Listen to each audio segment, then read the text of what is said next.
Good evening, FPL managers, and welcome back to FPL Live by Fantasy Football Hub. We'll be talking you through the 8 p.m. Premier League games live from an FPL perspective.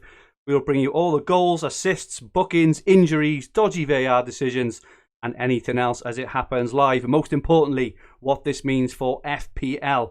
We will also keep an eye on live bonus points, averages, and stats, courtesy of livefpl.net. My name is Fergie, and I'm joined once again by one of the best FPL managers of all time. Oh, I'm not talking about you, Paul. This guy has never finished outside the top 35k in 14 seasons of play, which is absolutely ridiculous. He has 8 top 10k finishes and also has 2 top 500 finishes. It is the legendary Rich Clarke. Rich, great to be back. How's it going? Yeah, hi Andy. Great to be back. Going all right. Climbing up the rankings slowly this season, but really looking forward to tonight and the watch along, and hopefully some good chat with the members. How's your season going, Rich? Yeah, not bad. I'm sitting at about 370k overnight, but that's up from about 4 million about 6 weeks ago. So I've been climbing up. Had a very good November. And I've been doing what a lot of people are doing, chasing the best captain to have each week through the last few weeks, and that seems to be working quite well, albeit with a bit of luck. Well done, Rich. And this evening we are also fortunate to have a special guest. Those who play Sky Fantasy will know him from our live streams on a Sunday evening, but he's also actually a secret, superb FPL player and all-round fantasy manager. Paul McAnulty. How's it going, Paul? Yeah, good, thanks, Fergie. Done all right in the 6 o'clock games on FPL. So got Dallas, Calvert-Lewin and Bamford. So very nice. It's not too bad a game week for me, even though I captained De Bruyne last night. But I imagine loads will be in that boat. 4-pointer. I don't think I've ever had 2 bonus points from a captain that didn't return before. Has anyone, by you guys, ever seen that before? No, I felt that was quite fortunate, actually. It feels better than a blank, doesn't it? It's like an assist but a booking, So any way they come, they're welcome, I remember getting 3 bonus points from Bakary Sagna when they got beat 2-1, when City got beat 2-1 at home off West Ham, and he didn't get an assist, which and I'm sure Wan-Bissaka maybe did that last season as well. But yeah, same, never from a captain though. Abby 5087 in the chat says Paul looks a bit like Johnny Depp. I don't know whether that's a compliment or not, Paul, but you'll take that, won't you? Get that Savage advert lined up quickly. It's the inability to grow facial hair at the sides here, I think. So. We also have the wonderful and talented FPL captain behind the scenes, keeping everything updated and in line. A big thank you to Chris for our new look dashboard, as well as doing all the work behind the scenes. The guy is an absolute genius. Please give us a wave or a hello in the live chat and tell us where you're from. It's great to have some guys in the chat. Also, Reclose, we know you well from the Sky Fantasy. He says, I'm staring at a Vardy captain blank in my main team, but have Bamford captain and Dallas in my B team. Very nice. You, Owen Johns, good evening, Owen. Thiago, 5 goals from Leeds, 0 Rafinha involvement. That is tough luck if you own Rafinha. That is incredible. Paul Atherton says, Alioski has saved me. Paul, what have you got doing with Alioski? Nima Kafai, Fantasy Football Hub, writer and contributor. Good evening, Nima. Good evening, Abia. And Liam Dorian, Sky Sports Fantasy Champion in the chat. I brought Gabriel in on Sunday. My God, Bamford saving me. Great stuff to see you all in there. Tell us where you're from, what you want from the 8 p.m. games, and who your captain is for this week. Also, any questions, comments, or anything else, please get them up for us to discuss. Don't forget to subscribe to the channel by clicking the red button in the bottom right-hand corner of the screen, and to press the like button if you enjoy our content. Any like presses would be greatly appreciated. At half-time, we will bring you the bonus points, Sky Stats, and we've also got a half-time quiz. And I've got to be fair, gents, a bloody hard one. It's a Christmas football quiz. So the best of luck. But you two gents are very knowledgeable and experienced, so you might do okay. I really struggled with it, but we'll see how that goes at halftime. So on to the games. And Rich, could you talk us through the lineup for Liverpool and Spurs, the big one? Yeah, sure. Liverpool Spurs, the big game. First versus second tonight. Not particularly too many changes, but a couple of notable ones. Reece Williams, the young central defender, comes in. Matip is obviously not fit to take his place in the back four. That's the big surprise. Curtis Jones also holds his place down, but apart from that, it's fairly predictable. It's Alisson in goal, Trent Alexander-Arnold, Robertson, Fabinho, and Reece Williams at the back.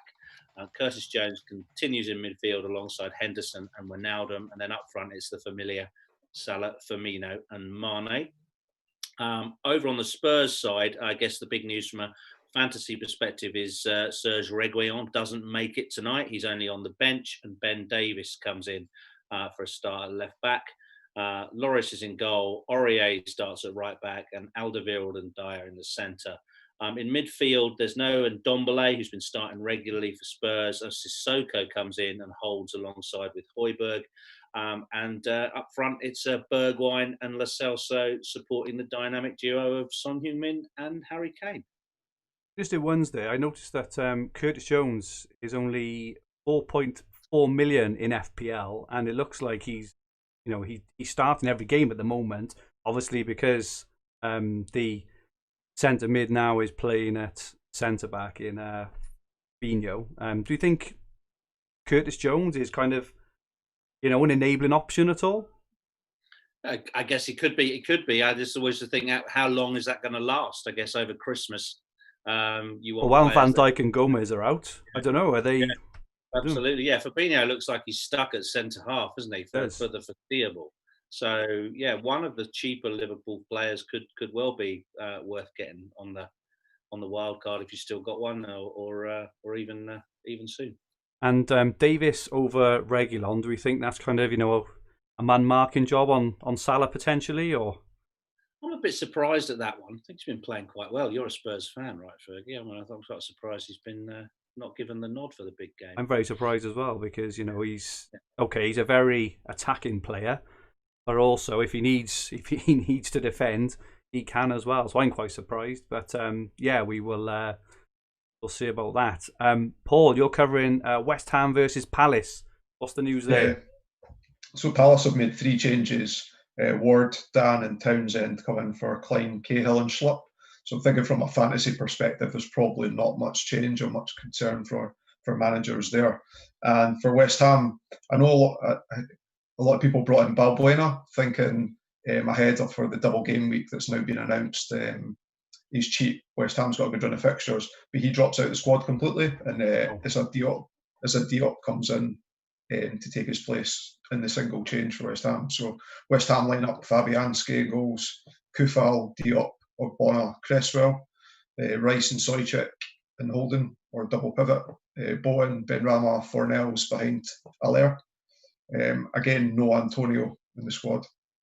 And then No, just going to say, I heard a rumour today, and it was just a rumour that Antonio might be out until the new year. But that, I know it's not long in weeks, but that's like 3 or 4 game weeks. So it's only a rumour I saw. But with him not being in the squad again, it may go through. It's a real shame because he finished off last season like an absolute brain, and he was fantastic. But anyway, sorry, Paul. He'd be a great person to get in ahead of the double game week. Absolutely. So I hope he's fit before then because he's so cheap. He just needs to be playing every week, though, doesn't he? That's the thing. Yeah. I just think the fantasy games have priced Antonio well, because in Sky he's only 8 million as a midfielder, 6.5 million as a forward in FPL. But if he didn't have that injury proneness about him, he would be priced much higher in both games. So I guess that's a gamble at the price that he's at.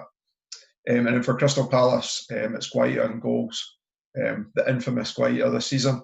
Ward, Kouyaté, Dan, Van Aanholt, Townsend, Milivojevic, MacArthur, Eze, and Benteke and Zaha up front. That's a pretty unchanged team, is it, from the last game? I think. Well, it was 3 changes. Ward, Dan, and Townsend, in for Klein, Cahill, and Schlupp. So looking at Zaha's ownership, so it's actually pretty similar in Sky and FPL. For Sky, I just look at the top 1,000 stats now because there's quite a lot of dead teams. So Zaha's in 22.5%. And then overall in the FPL game, it's 22.2%. Thanks for that. Paul, just a few guys in the chat. Good evening, Trond Elliston. He's from Norway. Gadi Rappaport, Srinjoy Chatterjee, very vocal on our Green Arrow streams. Welcome, Srinjoy. Owen says a Brighton clean sheet would be nice, but not very hopeful. Got White and Ryan. I'm about to give you the Brighton team news. I hope you've got a reserve keeper, Owen, but I'll give you that now. Marcus says Ings has been an awful signing. Yeah, I brought him in last game week. He hasn't. I think he had 1 assist, 2 games, which is not good. Owen, good to know about Balbuena in my wildcard team, playing in 15 and 16. Strinjoy asks, how many of you three have played the first wildcard? So I have played my first wildcard. How about you guys? Not yet. No, I'm keeping it for game week 16. Okay, and yourself, Paul? I've played mine, but then I was looking at, I always play fantasy games that if I was to make a wild card every week, how would it look? And I think about my transfers around that, and it wouldn't look too far away from my squad, although you were laughing at my bench the other day. So we'll have a look at that, and we'll talk blanks, doubles, wildcards, and chips in a little bit. Hoping we get as many goals as we've had. So what was there? 5, 6, 7, 8, 9, 11 goals in 3 games in the early games. Rich, it'll just be our luck as we've had before, where we get the 3 games where there's like 1 goal in the whole lot. 3 0-0s out of 4, didn't we? 1 week. We did. That was tough going. Are you the Tony Cotty, Rich? Are you? Yes, exactly. Yeah. I know the one game. I think it was on our first ever week, Rich. We didn't have our first goal till about 35 minutes in, and I think we had like 1 more goal in the whole thing. But I think we were talking about what we were having for tea on that. I think we were. It was a long 2 hours, wasn't it? Just to confirm the full times for everyone: Leeds 5, Newcastle 2, Leicester 0, Everton 2, Arsenal 1, Southampton 1. We'll touch on Arteta a bit as well and what's going on there, because Arsenal are just really, really struggling. So just to give the lineups for Fulham versus Brighton. So Areola in goals for Fulham, Aina Anderson, Adara Bioa in defence for Fulham. We've then got Cordova-Reid, Anguissa, Reid, Robinson, Loftus-Cheek, Lookman and Cavallero. Mitrovic is on the bench. Kearney is on the bench as well. And Lamina, Ream, Adoy, Rodak and Camara. So that's how Fulham line up. Pretty familiar now, I think. Brighton, Matt Ryan dropped. And I'm just looking, actually, he's not even on the bench. So he might actually be injured. That happened earlier in the season, didn't it? Yeah, it's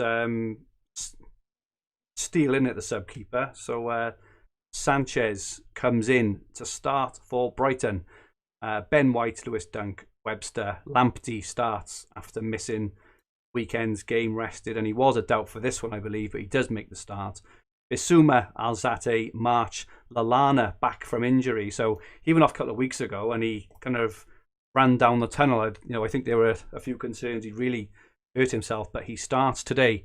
Trossard and Welbeck, which means that Connolly, Mopai and new penalty taker Pascal Gross are all on the bench with Jahanbash, Steele, Dan Burn and Veltman. So I get the pleasure of having that as my main game this evening. I'm looking forward to that one. So just ahead of the game, gents, what are we expecting, with Liverpool and Spurs, Rich? Just looking at the way that Liverpool and Spurs, neither of them are really, once Spurs are playing well, but they're playing very within themselves to scrape a result. Do you think they're going to go for a 0-0, or can you see another scoreline this evening? I think they're going to be quite defensively minded. They've just kicked off, actually, and I was expecting the normal Liverpool home performance. They're pretty awesome at home. Trent Alexander-Arnold's had a shot in the first 25 seconds, just missed the post. Wow. I think they're just going to go for it. They normally swarm forward, and it's going to be. I think it's going to be a difficult night for Spurs, and I think it's just a real test for how good they actually are. I think if they get a result tonight, a draw for Spurs would be really, really good. Not many people get anything out of Anfield, do they? So, I think it's going to be pretty much service as usual, and depends on Spurs' defence. Okay, and how about you, Paul? What are your thoughts on big game of the evening. Yeah, I think Spurs will settle that. I really thought Højbjerg and Sissoko's played really well this season in sort of the two defensive midfielders roles. Højbjerg surprised me because I didn't really rate him when he was at Southampton. I didn't, and he had that awful start to the season as well at home to Everton for Spurs. Everton won 1-0, but I've been really impressed with him since then. Good solid Sky fantasy asset as well, picks up tackling and passing bonus quite frequently. And Sissoko's just really busy around him, breaks up play pretty well, and comfortable playing the short passes to more creative players at Spurs as well. So the two of them are really designed for the counter-attacking style that Spurs set up with. So yeah, I think Spurs will try to play it cagey. It'd be interesting if Liverpool did score an early goal, how Spurs might change their tactics, or do they just sit it out and then try and keep trying to catch them on the break. Yeah, I can't see it being like 1-0 either way unless someone scores a latish goal. I personally think it'll either be like 0-0, right? Or it'll be if someone scores early-ish. I got a funny feeling it might be 2-2 or something. Yeah, like that. I think it'll either be 0-0 and it'll just be completely cancel each other out, or I think if someone scores early-ish, in the first 20 or 25 minutes, the game will maybe open up a little bit then, potentially we may see a few goals. But yeah, it's going to be really interesting. Top of the table clash. And with me being a Spurs fan, I believe if Spurs win, no matter what happens on the weekend, I believe they'll be top of Christmas.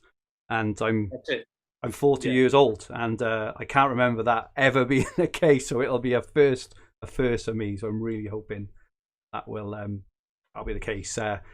Frank from FF Stuff. I brought in Gabriel today for the extra game. Disaster red card.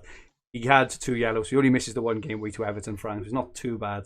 Pincho says, I'm having a bad game week. Aren't we all, mate? Don't worry about that. We'll talk about last night now, because last night was a bit of a disaster for a lot of FPL managers.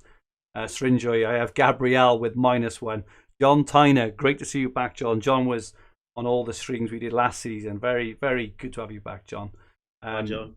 Auto Reclose says Ryan's injury has been diagnosed as bad keeper, can't keep clean sheet syndrome. So yeah, we'll see that. I think his save conversion this season has been the worst in the league of any keeper or something. He's been pretty horrendous, which is it's strange because over the years he's been a really good keeper, haven't he? For Brighton, not really sure what's going on this year.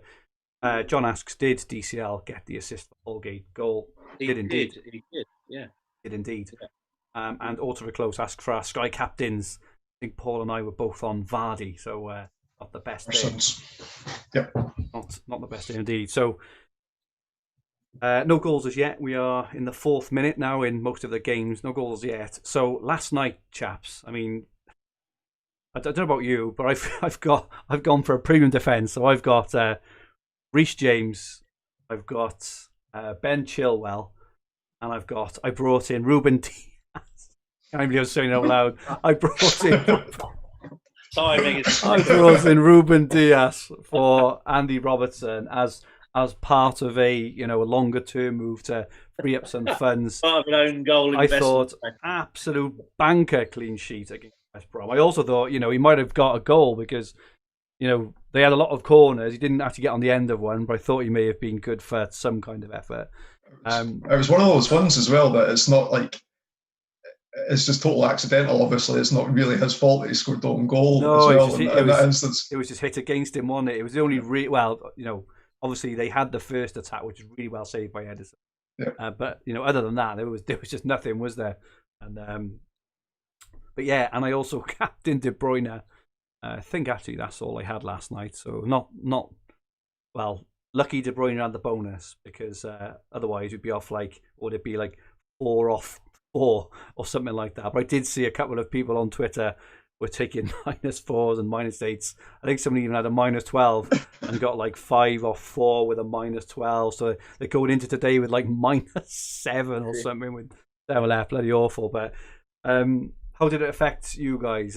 Rich, how did it affect you? I got away with it. I only had 2 players playing last night, Chilwell and De Bruyne. Obviously, the captain on De Bruyne, but I got 13 points. So 13 from 2 is pretty good this week, isn't it, overnight? Yeah, so got away with one there. Didn't have any of the. I haven't got a City defender. I just thought there was too much risk of rotation, and I think I'm right. Apart from Diaz, so everyone seems to be getting rotated. And how about you, Paul? Exactly the same. De Bruyne captain and Chilwell from last night. So actually, even though it's a captain blank as such, I know I picked up the bonus. It didn't feel that bad. Like you said as well, a lot of people on teams on Twitter, etc., taking hits. So. And what do we think about Illich being sacked? I mean, awful timing. They get their best result in a long time. It's pretty. He's pretty unfortunate to get sacked after getting the result he got last night, but to get sacked and bring in Sammy Lee and Sam Allardyce, it's just beggars belief in my view. I mean, I'm quite old, right? But Sam Allardyce feels like getting something out of a museum. I mean, honestly, it is ridiculous. You know, there's probably players on this stream or people on this stream you haven't heard of Sam Allardyce. He hasn't been in football for 4 or 5 years, is it? You know, I know he was England manager, you know, Very before briefly. but for about 30 seconds. But yeah, it does. That's a real surprising move. I can't see that working out for West Brom. And it was really, really bad timing because obviously they timed it because they probably expected a real thumping off Man City, you know, and then they could play that's the final straw card. It didn't work like that. He had a fantastic result, and then within half an hour of him having that fantastic result, news started to filter through. You know, they'd already interviewed Allardyce. He'd gone through all his checks and whatever else. It was, it wasn't good. Paul, you an Allardyce fan? There's a good chance he'll keep them up, but I just feel like I didn't feel that they were playing particularly bad in the games I watched. I know that there was a capitulation against Crystal Palace, but the sending off, which for me was very harsh as well, created that. So I don't know. I feel sorry for them. I don't know what the expectations are there. It's not like they're cut adrift, but maybe they're taking actions before they are. Sure. Rich, have we got any action in the Liverpool and Spurs game? We're 8 minutes in now. Not a great deal. I think Spurs are trying to appeal for a corner. That's about the most exciting thing that's happened. There hasn't really been any goal attempts yet. Quite tight as he expected. So no, nothing really to report. Robertson will get his banker clean sheet after I took him out for own goal Ruben Diaz last night. Paul, any action at all in the West Ham and Palace game? No, that was the first shot of the game there from Rice from the edge of the box, but off target. Nothing much going on in Fulham Brighton. It looks like we've drawn the short straw so far, guys. With the matches, it was always going to be the case. Looking at Man City, obviously they're very relevant for FPL because they're very popular. They're on a nice fixture run. They're very expensive in terms of the doubles as well. You know, the kind of blank in 18 and the blank in the doubles. You know, they're very relevant. I'm really concerned actually about watching Man City. So from what I saw against Man United, and they did the same last night against West Brom. I mean, polar, you know, kind of ends of the spectrum in terms of the kind of game it was. But for me, De Bruyne seems to be playing kind of up front when the ball is in defence and he's kind of out of reach. And then I noticed that when the ball gets forward and it's in the attacking play, De Bruyne kind of steps back. He doesn't seem to be very involved in the play, and owners in the Sky game will know this as well, because De Bruyne used to be nailed on the passing bonus every single time. He's nowhere near at the moment. He's just not on the ball enough. He gets the ball out wide on the right, you know, and swings his crosses in. Obviously absolutely fantastic crosses, but that seems to be all he's kind of doing at the moment. In terms of moving forward with City, what are your thoughts, guys, on kind of holding Kevin De Bruyne is the first thing? Have you got any plans to kind of shift him out with the blanks and doubles in mind, or I think Fergie, I probably might lose him on the wild card in a couple of weeks' time. In 16. Yeah. Only because clearly, personally, I want to bring Kane back in for Christmas. And just because of the goal returns, De Bruyne I think he's playing well, but I just don't think City are playing with any pace. Nearly a goal from Firmino, save from Lloris there. But City aren't playing with any pace. Their matches look like training games, And as you say, what I noticed last night is De Bruyne kept dropping very deep, and trying to hit long balls in. And towards the end of the game, he did make two big chances from great crosses that really should have won the game. Both of those should have been finished off. But he's still not really going to get those same returns that a Salah or a Bruno or a premium price player. You've got to remember he's nearly £12 million to buy, so you've got to have goal returns with a player like that. And he's only got two goals all season, and both of them were from set pieces. So that says it all, really. His last goal was in the Champions League against Lyon from open play. Yeah. The only thing with taking him out in 16, Rich, I'm just looking at the fixtures. So in game week 16, they're away to Everton, which will be obviously a really tough game. They're away to Chelsea in game week 17, which will be a really hard game as well. Game week 18, they go on a run of 5 games, and I know this includes the blank and the double. Home to Brighton, home to Palace, away to West Brom, home to Sheffield United, away to Burnley. This is the problem: is when De Bruyne bangs, and he only needs a goal or an assist to get a lot of points. I suppose it depends if we see if we see an improvement or not. In the next few games for me, but at the moment City look stale. I wonder if Aguero will give them that kind of outlet, that bit of impetus. They're missing Aguero. The players they've got at the moment, Sterling, Jesus, etc. They're not finishing off the chances. They're not finishing off the chances well enough. And for premium players, there is better value elsewhere. There's better value at Tottenham. Vardy is a better finisher. There's you can go to a different team and save some money. And get just the same results. So actually, I don't want. Obviously, I'd love to have De Bruyne as well, but if you do have 4 or 5 premium players, it does make the rest of your team fairly rubbish. So I'm not a fan of that, to be honest. Thank you all for noting the comments were updated on YouTube. Hopefully now that is fixed now. It was on a different browser.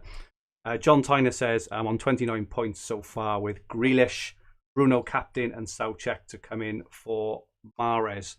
And Auto Reclose, I'm jealous of Bruno captainers. I can see him running riot tomorrow. Yeah, I think I've got Bruno. I'm not sure.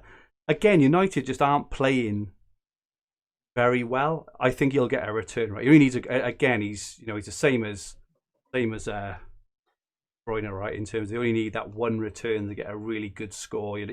If he scores a penalty, it's 9 or 10 points, or even 11 points, right? Depending on bonus, because if they win 1-0 and get a penalty, which wouldn't be a surprising result at all there. Have you guys got Bruno?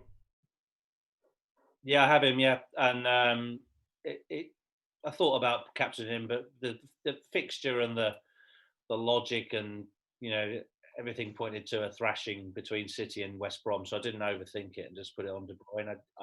It's an away game. Yes, Sheffield United are struggling this season, but they're still they're desperate for a win, and they're at home and they know how to defend. And United have been stuttering, haven't they? They haven't been playing really well. It's just they're being carried by that one guy. Yeah, they are. I do think Rashford. He seems to have changed his position from the start of the season. At the start, he was playing quite wide on the left. I thought, he wasn't really involved in the attack. They had that kind of Rashford on the left, Martial up front. They were playing, whatever it was on the time, and Bruno there. But they seem to be playing now with Rashford's playing much more centrally and much more forward. So I do think Rashford actually is a pretty good option now. And when United, have a nice run of fixtures, I don't think a double up's out of the question, or a change for Son if Son gets injured or loses form, whatever. I do think Rashford potentially be a decent. Andrew Campbell, who is the best long-term player to get. If you let us know, Andrew, what a bit of context there. Do you mean premium player? Do you mean budget player, forward, midfielder? And we will try our best to answer. Johnson says, I'd say it's Salah being the most consistent point scorer the last few years. All to reclose, Sheffield United have been so leaky. They have they've been thrashed on many occasions. They just seem just to concede, don't they? I don't think they've been hammered much. But yeah, well done to Captain Bruno. You definitely got an edge this week. Oh yeah, no, it definitely turned out to be the right decision. Oswald Copperpot, is Ayling now a pair of builder's socks? I've never heard that before. I'm assuming he maybe means disposable. I'm not sure. Maybe. Paul, is that the penguin? Is that the penguin's name from Batman? Oswald Cobblepot. I'm sure it is. Oh, it is. You're right. Well done. Yeah. Flipping heck. Yes, it does. So is Ayling now dispensable? He's offered so much promise on that right-hand side. Passes the eye test, but Leeds cannot defend. And I don't think has he got one attacking return this year? Maybe I'm not sure he's got that. He's come very close a number of times, haven't he? He promises a lot, doesn't he? But he never gets any points. That's right. Yeah, I don't think his final ball's particularly great, but I guess the amount of chances that Leeds created last year was where he was picking up a lot of assists. But now he's playing centre half as well. Or he's playing centre half. He was playing centre half against tonight. So yeah, I think Llorente may be back soon. I wonder then if Ayling moves back, the right back. We will see. Still no goals. 17 minutes in now. Rich, any action at Anfield? No, it's mainly Liverpool in possession. They've had one good chance. Salah's on the ball now in the penalty area, but no, closed down. No, it's Liverpool. I'd say 70% of the possession, as expected. Tottenham looking to play on the counter. They're countering now. Sissoko, if he puts the ball into Kane, he'll be in with half a chance. No, snuffed out. Yeah. I think this is it's going pretty much as predicted. But Tottenham are in the game. I think they've got a corner. Paul, anything going on at West Ham? Yeah, there's been a chance at either end. Two headers. First of all, Crystal Palace. Benteke was kind of leaning back when he headed it, and then West Ham maybe a minute later with a chance to do 4-0. Again, header across from out wide. Just went wide to the goal, and West Ham's got a corner just now.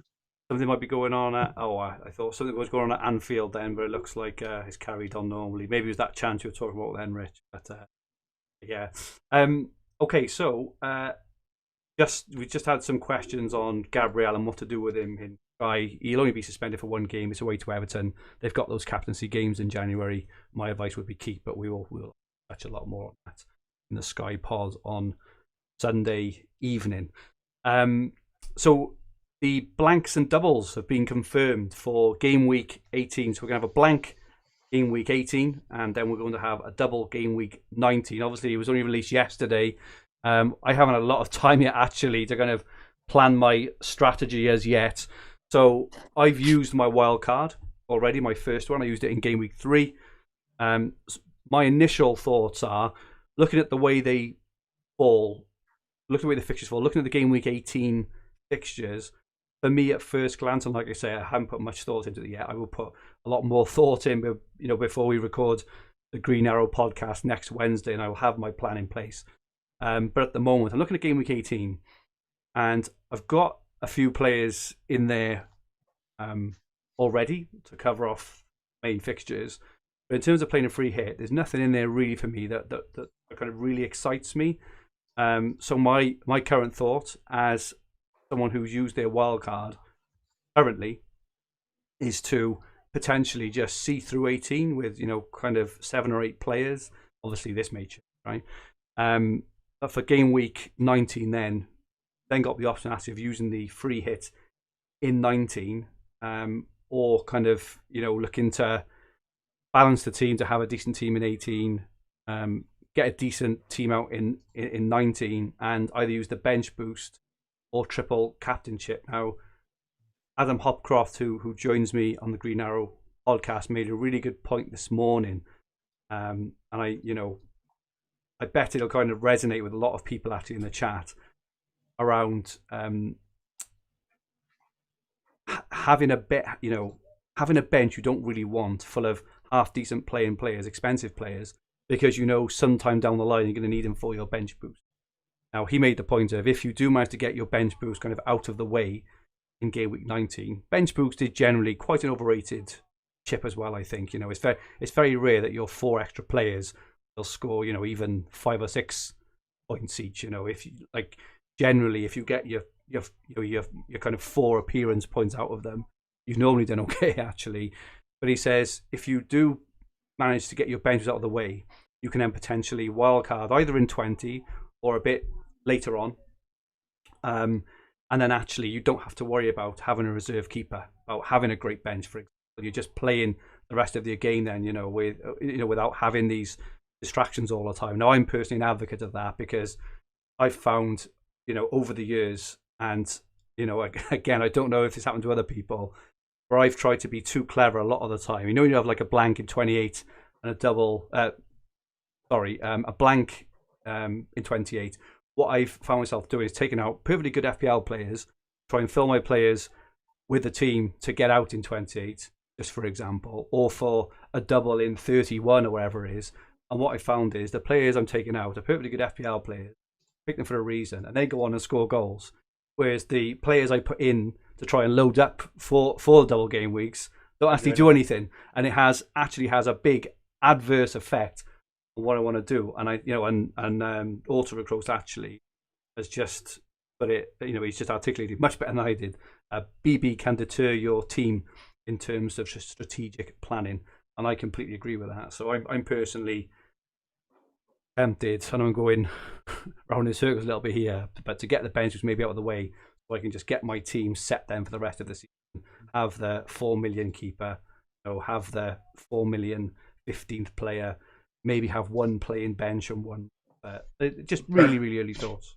Fergie, there's an injury in the West Ham Crystal Palace game, so it looks like Cresswell's going off. Rolled his ankle. Really? Rolled his ankle? Yeah. Blimey. Your players in your side, Cresswell? He is. I'm trying to think if I played him or whether he's on my bench.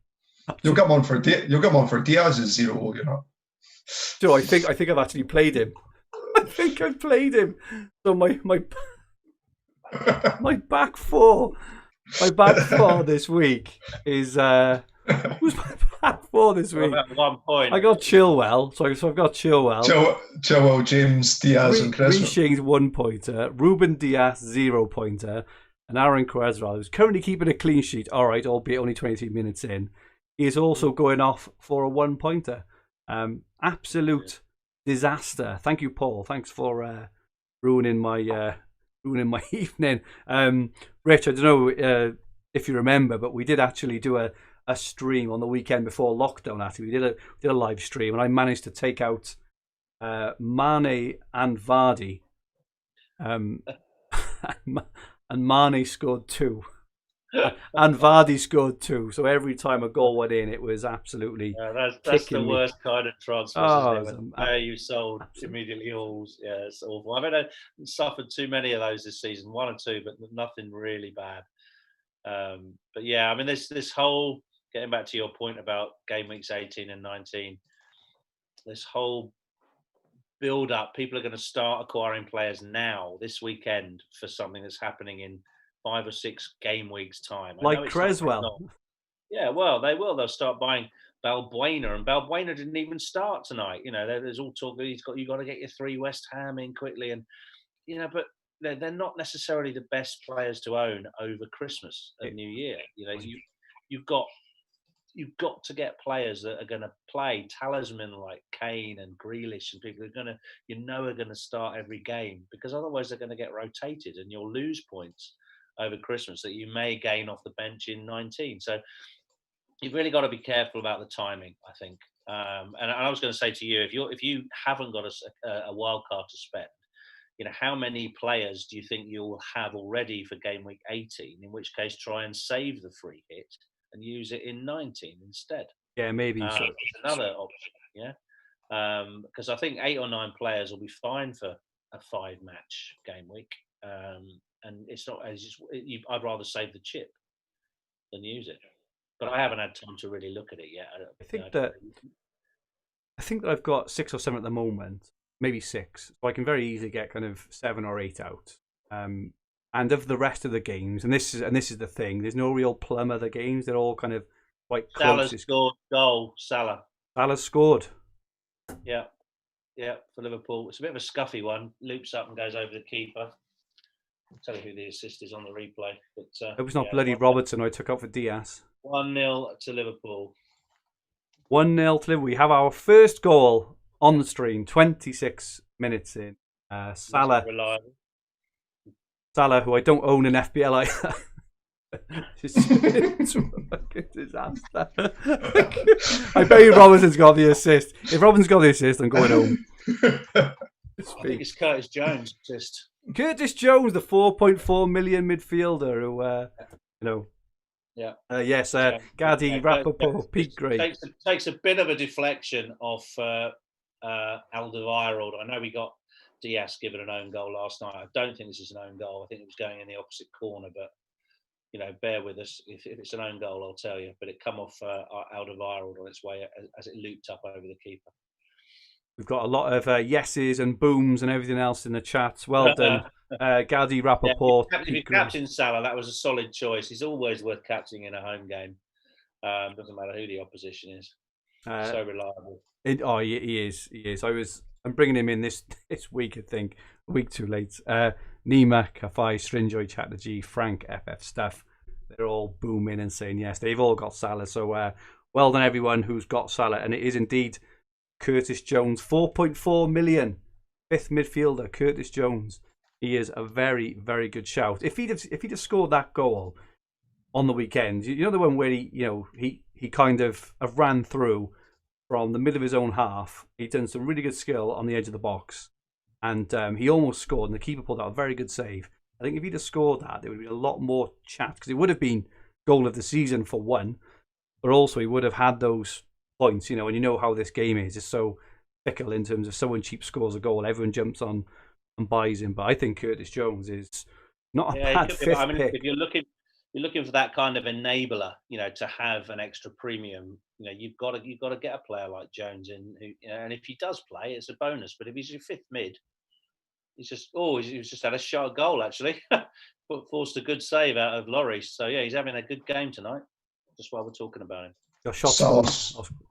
Salah's got shots bonus in Sky as well. For those that are looking for that. Captain the wrong one there, mate, didn't we?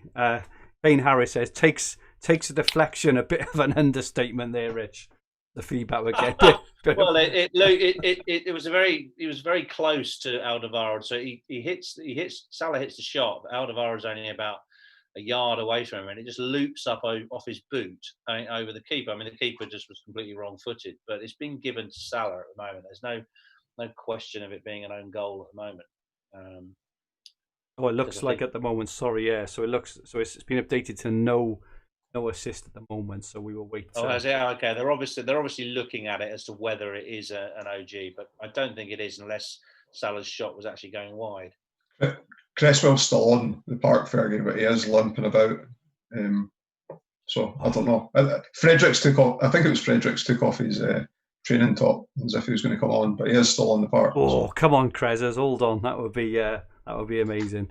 We've got a question in the chat. Rich, what are your early thoughts on chip strategy? Okay. Well, for me, I've got to use my wild card in Gameweek 16, which obviously I will, not before then.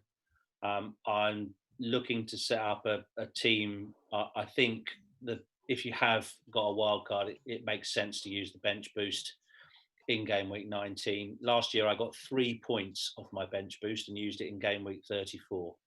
I literally had to get rid of it. It was just burning a hole in my pocket. And I had a good finish to last season, but it wasn't down to the bench boost. And I took a different strategy at the restart. I didn't take advantage of the unlimited free transfers. I actually free hit in the first week because my team was so well set up during the lockdown that I wanted to keep it.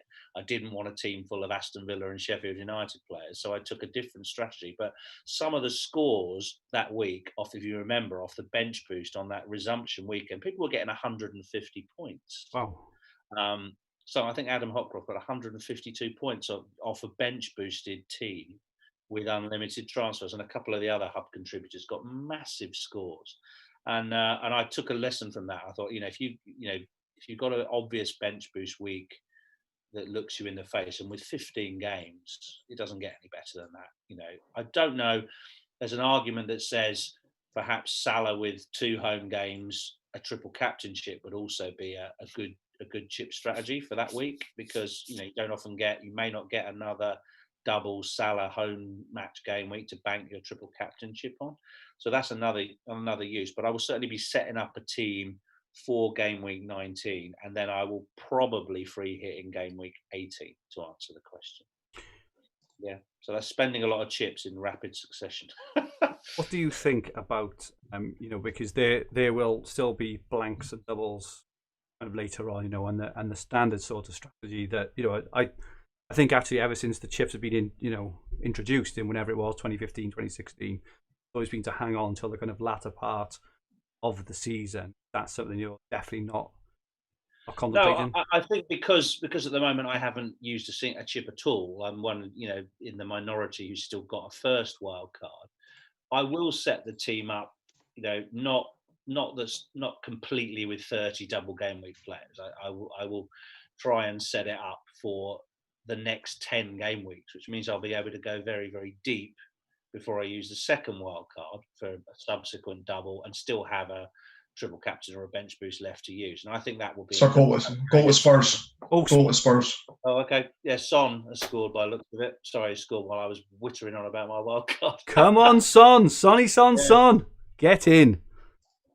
That's not so good for my team. No, you haven't got any Spurs, have you, Rich? No, I've sold them both in consecutive game weeks. It could be offside. They're going to have a look at that on VAR.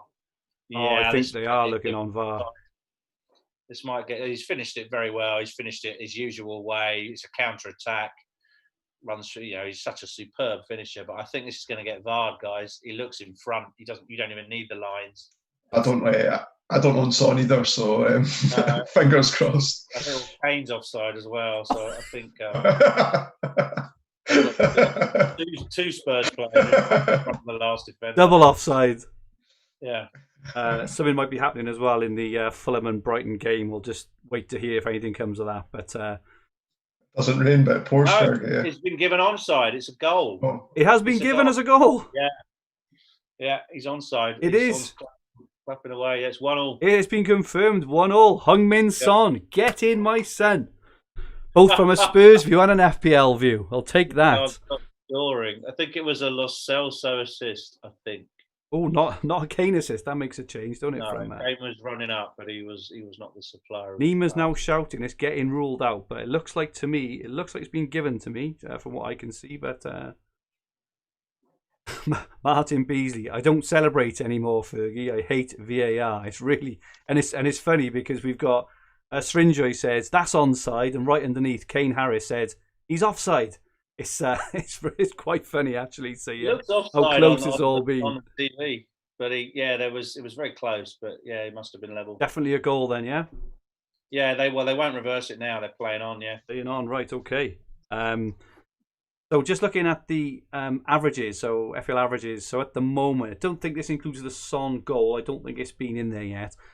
But the FPL average is 26 points from 9.5 players, which is not very big. However, obviously, there is big ownership on Salah, big ownership on Kane, Son, and other things. It's a goal, Crystal Palace. A goal for Palace. There goes Creswell's clean sheet anyway then. You might as well have gone off. So cross from the right hand side, then Benteke with a header.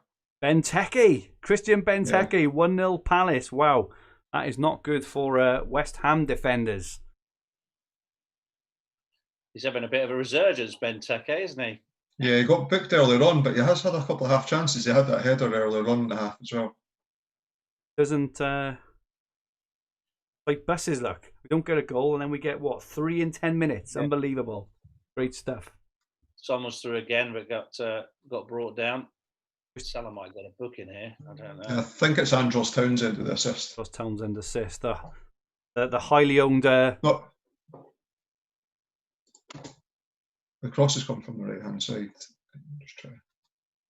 It looks like. I just forced a good save out of Lloris. And Spurs now have a free kick down the other end. Looks quite dangerous. Come on, baby. Come on, Son. Just on the edge of the box. Okay, so the average was 26 off 9.5 plays. That will have gone up now, not through Benteke, but it will have gone through from. It will have increased from Son.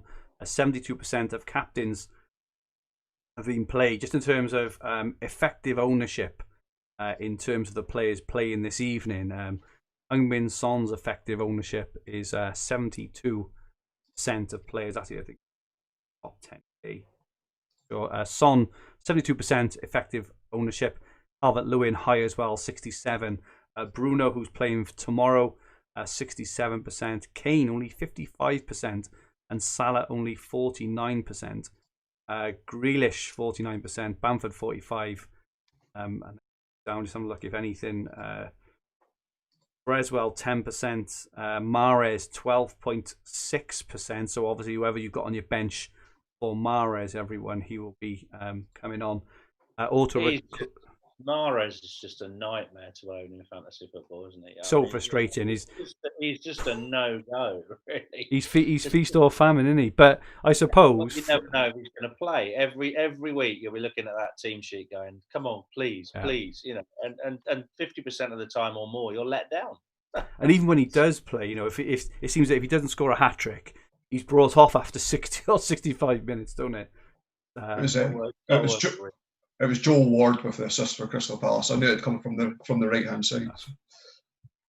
Right. Al Calotti asks, he's had Son and Kane since game week 5. Would like Bruno back in my squad, but how can I lose Son or Kane? I don't think you do now. I think we've been proven wrong with this set of 4 fixtures. They're nearly through them now. They've played all the difficult teams, and they're still scoring points every week. So just hang on to them because of the value accrued would be my advice. You may have to get rid of someone else. Yeah, I'm getting them back. I mean, the one that I haven't got is Salah, right? But I am getting him this weekend, and I'm going down to a 4.5 striker, I think. I think is my plan, because at the moment, you know, you've got players like Bamford and Calvert-Lewin and Watkins, Adams, etc., who are kind of, you know, doing very, very. They're returning kind of premium points, aren't they, for you know, a cheapish price. So I think I'm doing that. What are your guys' thoughts? Who haven't you guys got out of the prems at the moment, Rich? Who's the one you haven't got at the moment? Oh, it's Kane and Son, is it? The one I haven't got Son and Kane. So if you count Son as a premium, I mean, he's just that little bit cheaper. But you know, I think I'm going to target Kane first. But it's probably easier for me to keep Bruno, Salah, and De Bruyne and bring Son in. I'll probably lose Grealish at Christmas. He's not doing that much, and I'll keep him for the 3 good games that remain, and then I might move him up to Son. Because actually, to your point, there is so much value in the £6 million striker bracket and so much choice that, you know, you have Bamford, you know, even if you could keep Calvert-Lewin, but if you have Bamford and Adams and Kane, you've got a great striker force there. You've got one premium striker. You can go between Kane and Vardy according to fixtures, but you've got to have a couple of these 6 million gems. I've had Che Adams all season since game week 1. He is the gift that keeps on giving every single week. Unbelievable. Yeah, and he's a great assister as well. You know, he's absolutely the one to have for the price. A couple of questions. FPL Titanite. Did I make a mistake to replace captain of my team from Son Bruyne? I mean, you know, in hindsight, you know, obviously Son is going to outscore De Bruyne. Didn't know that pre-deadline. Nothing you can do about that. If De Bruyne was, you know, he was really unlucky last night not to get, you know, a ball. He created a lot of chances. He had the 2 assists, which were missed. You know, we would have been having a different conversation. So, you know, I just think that you can't really talk in hindsight about mistakes, because everything's a mistake in hindsight, right? Unless you get it smack on. We can see a couple of the hub guys in the chat. Adam Hopcroft was just on. Welcome, Adam. So Adam is the chap, the Villa fan. I don't know if anyone knows he's a Villa fan, but he is a Villa fan. He's a very quiet Villa fan. but he joins me every Wednesday on the Green Arrow podcast, and Chris Tan. So anyone who reads the captaincy article every week on Fantasy Football Hub, Chris Tan is in the chat. Say hello to Chris.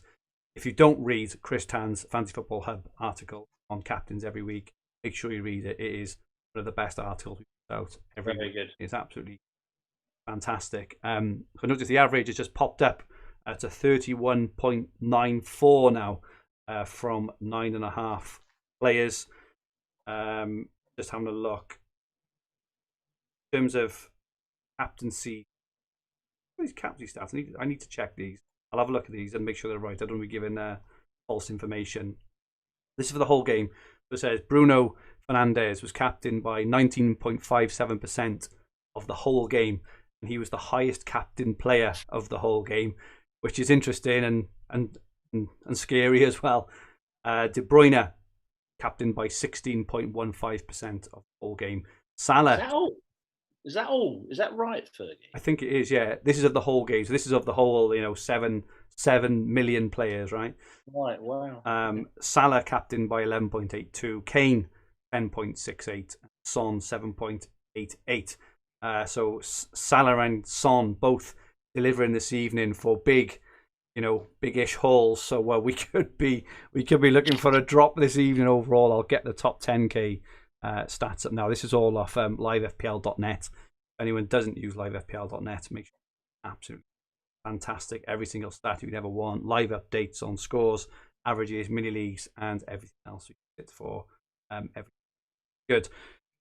Paul, what are your thoughts on chips? Have you had any thoughts yet? Yeah, well, I've used my wild card, and you've seen the state of my bench the other day, so was that the one I laughed at, was it? Yeah, but I'm still about 50 points ahead of you, All right.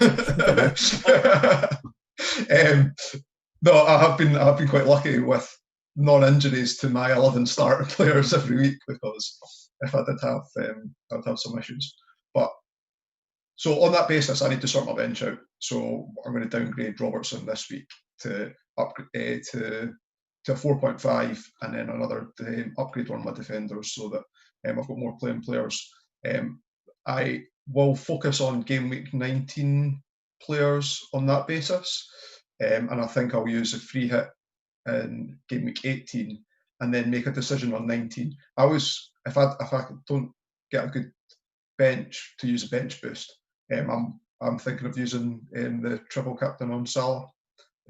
We'd mentioned earlier, two home games, Man United and Burnley, and I think you see so many over the seasons of triple captain, and a player gets injured in the first game. It's happened to Kane, it's happened to Sané. I remember a couple of seasons back. And last season I played it in game week 1. And I did. Salah. And I did. So you did at home to Norwich. Yeah, you had a goal and assist. Picked up a 10-pointer. Yeah, and it felt like he was going to get hauled. He had a goal and assist inside the first 25 minutes, and we thought we were on for an absolute mega haul. Racking start, didn't you? I remember. But over the season, I looked at the opportunities that I would have played the triple captainship, and I was quite happy with my decision then. And if it means Salah 2 home games, game week 19, I'm pretty happy playing it then. I'll see what my bench looks like at that time, but when I get to 11 players that I've got 2 good games or at least 1 really good game, then I'll slow down on using transfers just for that, play the fixtures to that point. I think with 18 and 19, I think what's made it fortunate for fantasy managers is there's a good split on terms of the big hitting players being blank and double. Yeah. So if you look at, I'm just going to fixtures up just now. So on the blank game week, you've got Man City and you've got Spurs. So Son's ownership's 60%, Kane's is 55%. Obviously Man City, you've got De Bruyne, who's well owned. You've got Calvert-Lewin, who plays then as well, who's well owned. So of the top owned players and big hitting players, you've got an even split over the 2 game weeks. It makes it a little bit easier. And I think to Rich's point earlier on, what he was saying about potentially only playing 8 or 9 players if you didn't want to use your free hit chip, that's an option because the highly owned players will probably be in your team already as well. Yeah, good. Yeah, but the great point from Paul. But when in that single game week in game week 19, Tottenham play Sheffield United and City play Palace. That if you're carrying, there's no harm in carrying City and Tottenham players, even if you've got a wild card, into game week 19, because they could quite easily fall in that week, and then you've got them for the rest of the season. You can bench boost for a single then as well. So yeah, absolutely. So having 3 or 4 single game weekers, even if you've got a wild card, is a really good strategy, and that's what you saw some of the guys who used unlimited transfers at the restart did very successfully. Had about 26 total players for the week, 25, 26. That seems to be the optimum number, and then you can keep your premiums with their value. That's definitely what you want to do. It'd be great to obviously have the wild card in the back pocket, but I feel quite lucky that there's not been a situation come up where I felt that I'm going to need it before game week 16. Yeah. No, I think it's fallen nicely for players who've used their wild card like me, because I'm not daunted, right? I'm not looking and thinking, oh my goodness, those who held back their wild card have got a massive advantage. But I do think there is enough advantage there for people who've held back the wild card to have a kind of a small advantage. But I'd say only around the edges of the team, because in terms of that kind of bench boost, for example, or maybe having Johnston as reserve keeper in place, just for example, whereas I've got Martinez is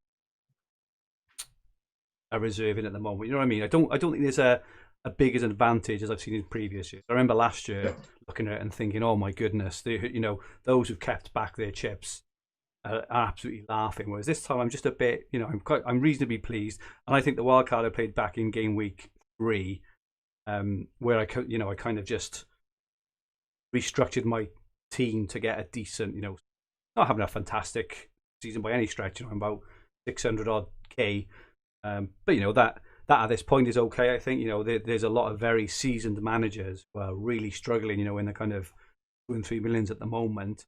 Feeling kind of reasonably happy that I think I would rather be 600k now with no wild card than 2 million, for example, with a wild card. I don't think there's that much an advantage, if that makes sense.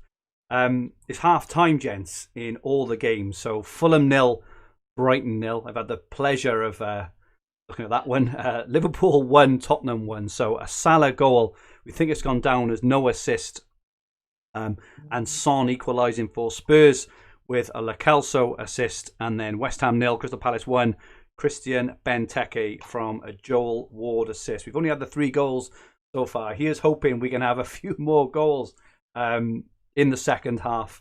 But in the meantime, gents, I have got a quiz for you, and I warn you, it is difficult. It is a Christmas football quiz.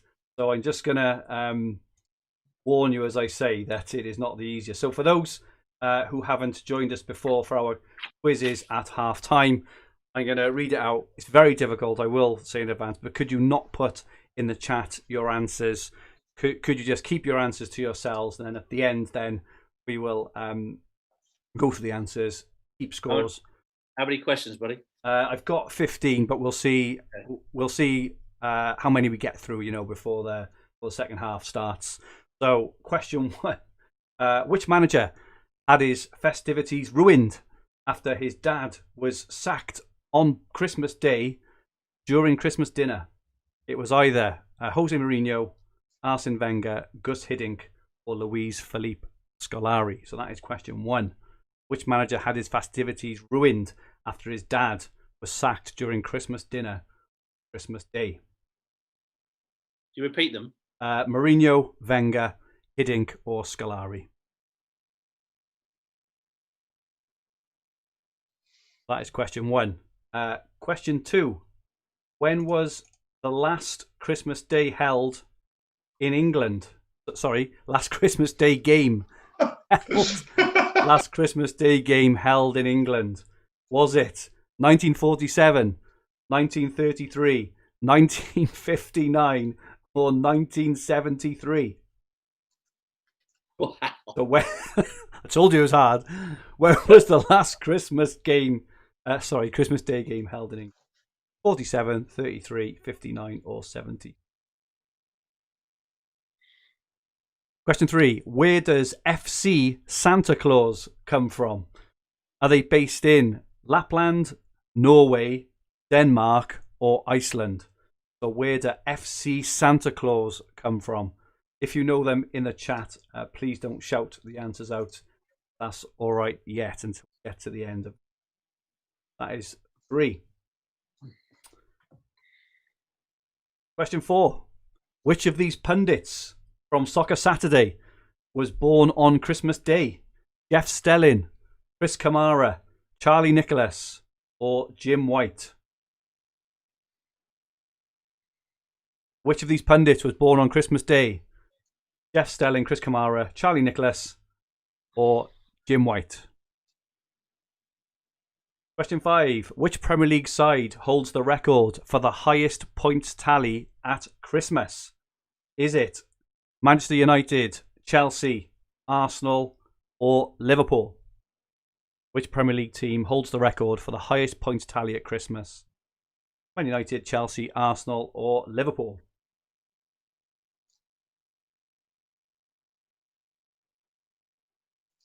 Next question. Which of these players did Liverpool sign on Christmas Eve in 2001? Chris Kirkland, Jerzy Dudek, Milan Baros, or Jari Litmanen? Christmas Eve they signed him. 2001. Kirkland, Dudek, Baros, or Litmanen? Question 7, I believe this is. Who did Roque Santa Cruz play the most games for? Is it Bayern Munich, Blackburn, Malaga, or Manchester City? So, who did Roque Santa Cruz? Sorry, say him again, mate. Bayern Munich, Blackburn, Malaga, or Man City? Hamza Mohammed in the chat, could you not shout the answers out if that's all right just yet? That'll be great if that's all right. Question 8. Which player signed for Manchester United on Christmas Day? Was it Henrik Larsson, Nemanja Vidic, Bebe, or Patrice Evra? So which player signed for Man United on Christmas Day? Henrik Larsson, Nemanja Vidic, Bebe, or Patrice Evra? I do apologise for everyone who's under the age of 25 with this quiz. It's a Christmas quiz. We normally have something a bit more current, but yeah. Okay, question 9. Who won the only Premier League game to be played on Christmas Eve? Was it Aston Villa, Liverpool, Everton, or Leeds? Who won the only Premier League game to be played on Christmas Eve? Villa, Liverpool, Everton, or Leeds?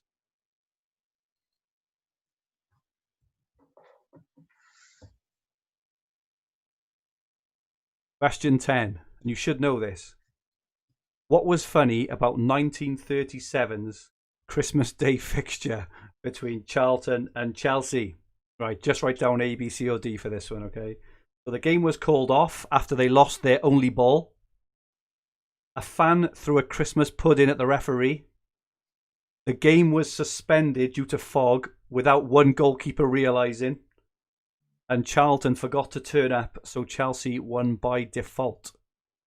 Just write down A, C, or D for that one.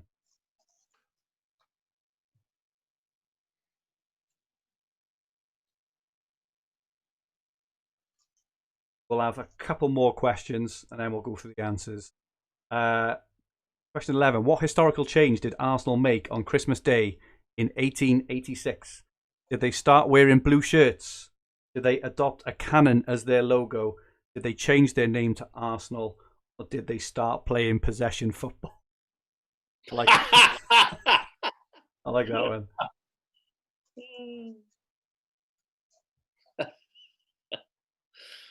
And the final question, Martin Beasley says, blimey, this is tough.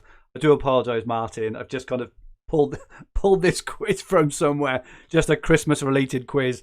They're normally much, much easier. promise you. And the final question, question 12. Who holds the dubious honour of having the least Premier League points at Christmas? Is it Derby, West Brom, Aston Villa and Derby, or Sunderland?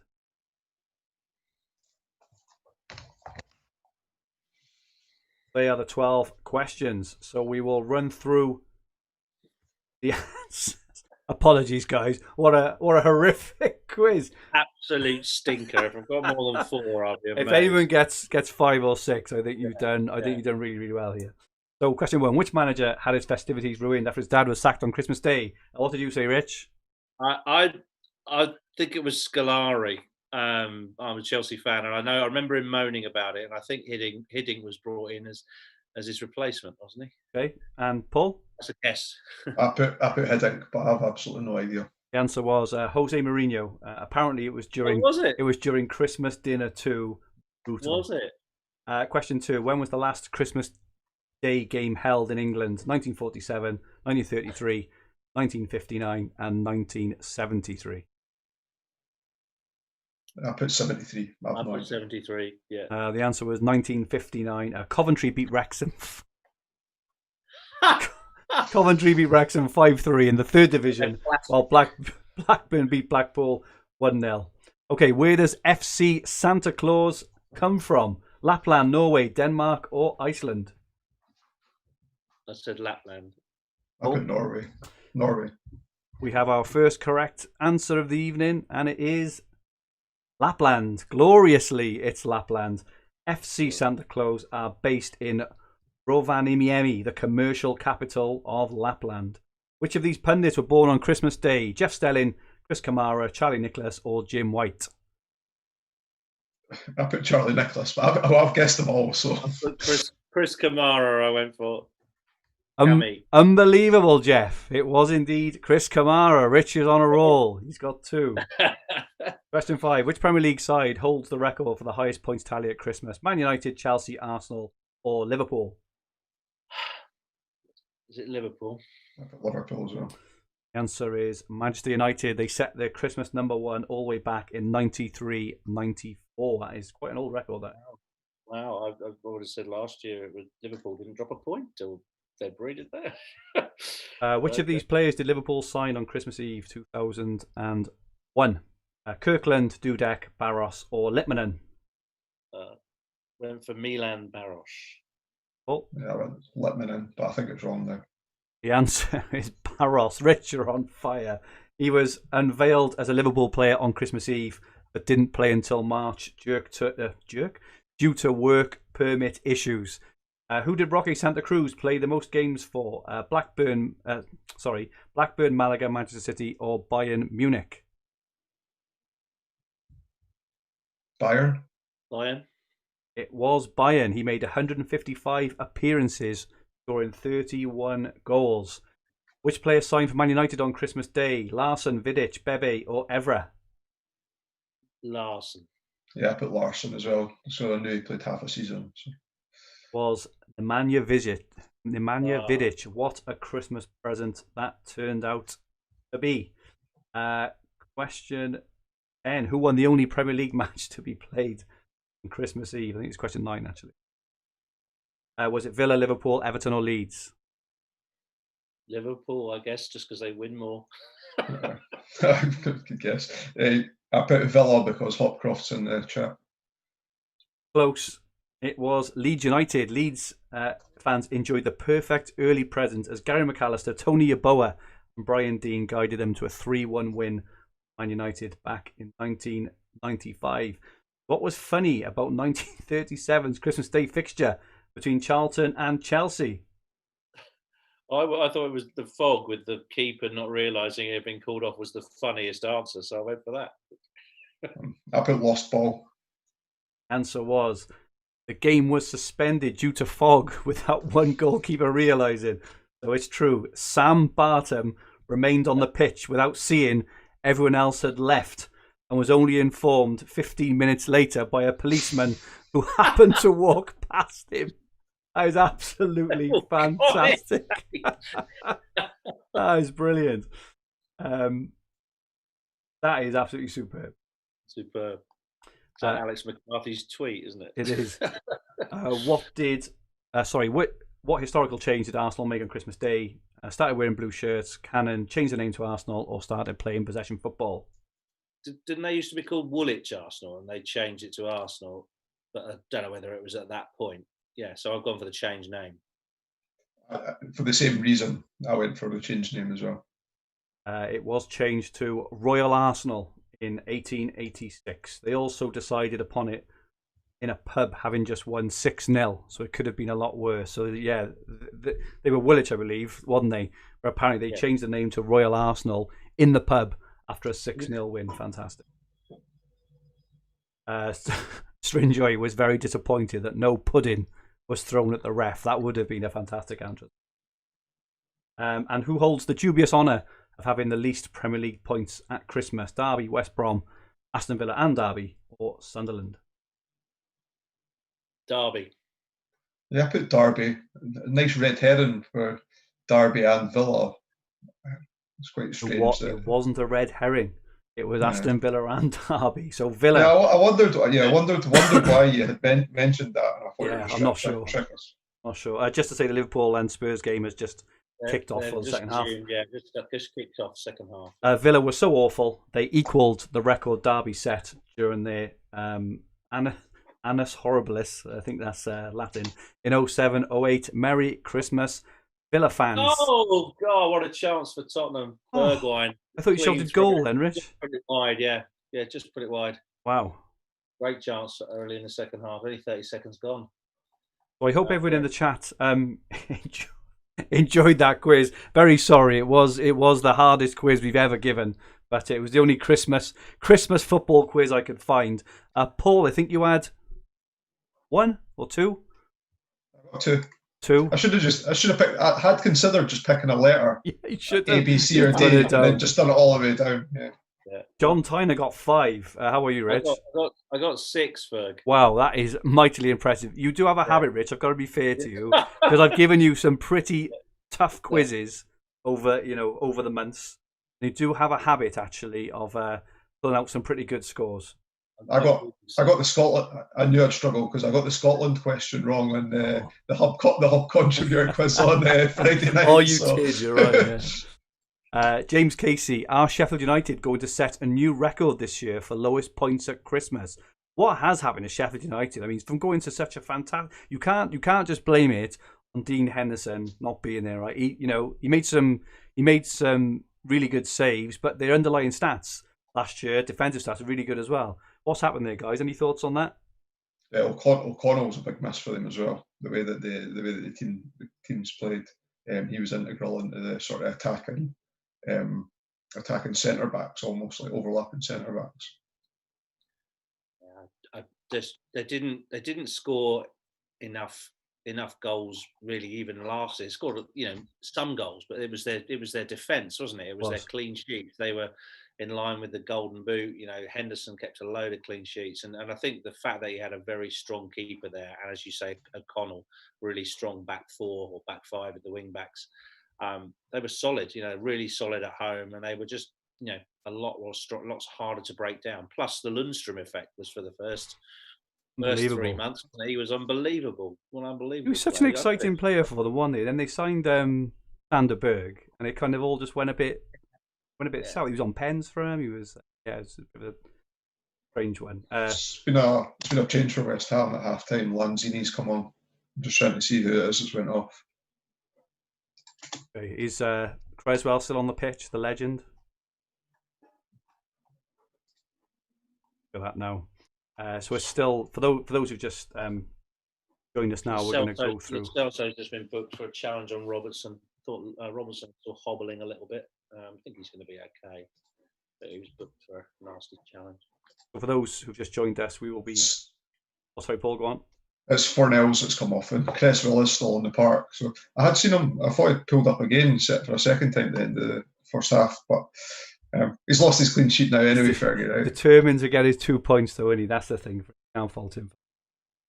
So yeah, so it's 0-0 Fulham and Brighton. For those who are just joining us, very, very, very welcome.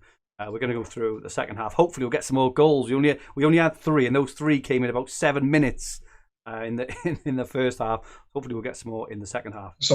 I've got some Sky stats if Please do, interested for those.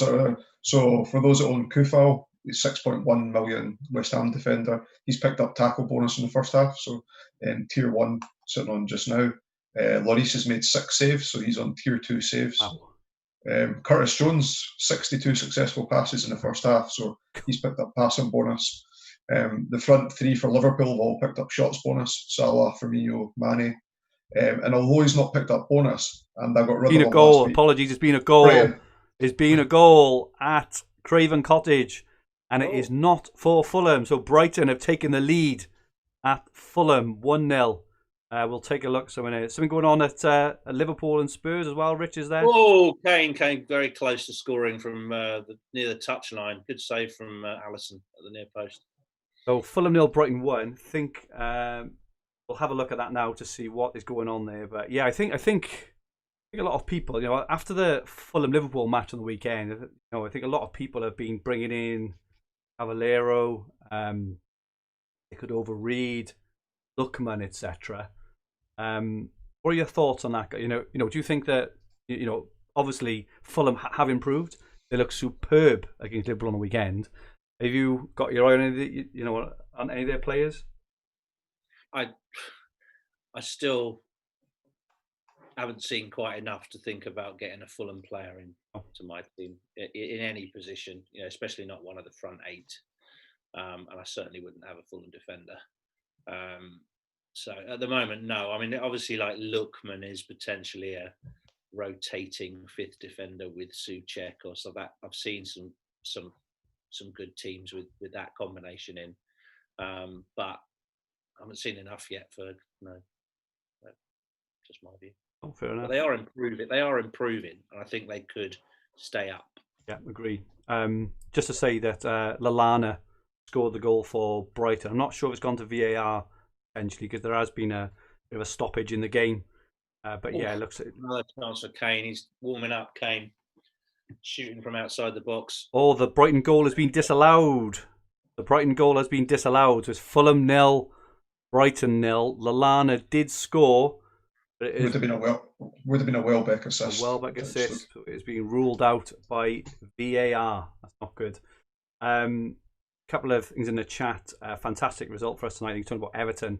Looks like Alan was badly injured by the sound of it, I'm assuming. I didn't investigate myself, but Cameron Ashworth and Martin Beasley said they're gonna miss Alan. Ethan Johnson. The truth is there was some real quality in the league across the board. Sheffield United don't seem same gravy. That is interesting there just about Sheffield United. Sorry, we're just trying to catch up on the chat and make sure that we've got the result right. Strinjoy thinks Lallana's onside, but I don't think it's been given. That remains at the moment. Fulham 0, Brighton 0. Martin Beasley, has Kane got his shot bonus yet, Paul? Could you have a check on that for us from Sky? Kane has no shots on target, so superb. Well, I know Richard mentioned that he had a shot earlier on, but it's not come through. May not have quite been on target. It was just turned around close for safety. I think it could have been. I mean, they maybe just haven't updated that yet, but certainly he's live. This is really opening up now. The game, the tempo's picked up. Come on, it's end to end. Come on, Spurs. Both teams. There's definitely more goals in this game. 52 minutes gone. Said it was either be a 0-0 or a 2-2, Rich.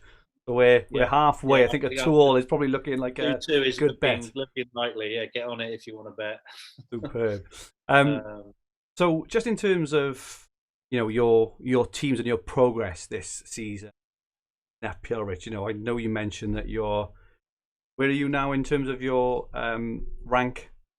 Well, rank's gone. Well, overnight last night went up to about 370k from 470. So it went up about 100,000 places just with those two players. But I think that's a false reading. I don't really look at midweek game week ranks because I've had my captain play and there's so many games to go that you might get a jump in rank at the midweek and it all goes away by the end. So, but yeah, I'm comfortable with being in the top 500k. That was where I wanted to be.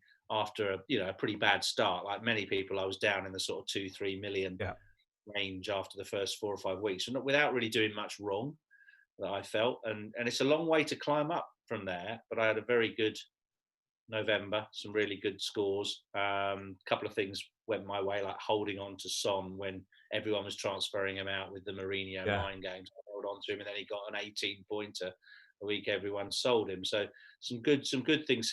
Yeah, you could say there was some luck in there, and there definitely was. But I'm pleased with the way I've climbed up, and I'm happy to be at this position going into the Christmas games, which I normally do okay at. Yeah, talking to Adam last week, and he said that his goal, he was ranked about 900,000 a couple of weeks ago. He's jumped up now; he's about 600,000. I don't think anyone's going to have a fantastic week this week. But even if it's average, he'll probably still here. But he was hoping to be in the top 500k. I think he said about game week 14 or 15, and then looking to get in a top 100k, after hopefully taking advantage of the doubles, etc., and kind of going up against a lot of more kind of less engaged managers. Hoping to be in the top 100k around game week 20, which obviously will, put him in a really good place. Tracking pretty well. That would be a similar target for me. Hopefully by the end of Christmas I'll be in the top 250, and then by game week 20 or after that first wild card has spun out, get into the top 100k. That would be really good. But it's still time. There's still time if you're lower than that to make good ground. John in the chat, I was 204k 2 weeks ago. He's now at 467k. Nothing wrong with that, John. Just to give a bit of context, I think 5 weeks ago I was at 1.9 million, having an absolute nightmare of a season, and I managed to jump up in 2 weeks actually up to 400k. I'm sat back down at about 600. Not sure how I'm going to do this week because I don't have Salah. Like I say, my defence is an absolute bomb site. So for those who weren't watching earlier, I've got a back four this week of Reece James, Chilwell, Ruben Dias. At least Robertson hasn't got a clean sheet. That is something, actually, who I took out for Dias. And Creswell, who hasn't got a clean sheet either. So absolute awful defence. But I do have Son. And I've always said this about Son. And when you've got someone like Son, who scores a lot of goals, midfielder, and he's good on bonus as well. This is the difference with me between Son and Salah. Is I'd be amazed if Salah got max bonus in this game now. Just for example, save out of Lloris. Came very close to scoring again. Good save from Lloris down in there. If he scores again, he'll get max bonus. He's cut. Had a shot on target, so that gets him a point, doesn't it? It does in Sky, yeah. Salah's currently outscoring Son and bonus by 1. So by 1, that's interesting. But generally speaking, Salah. Oh, it's been a goal.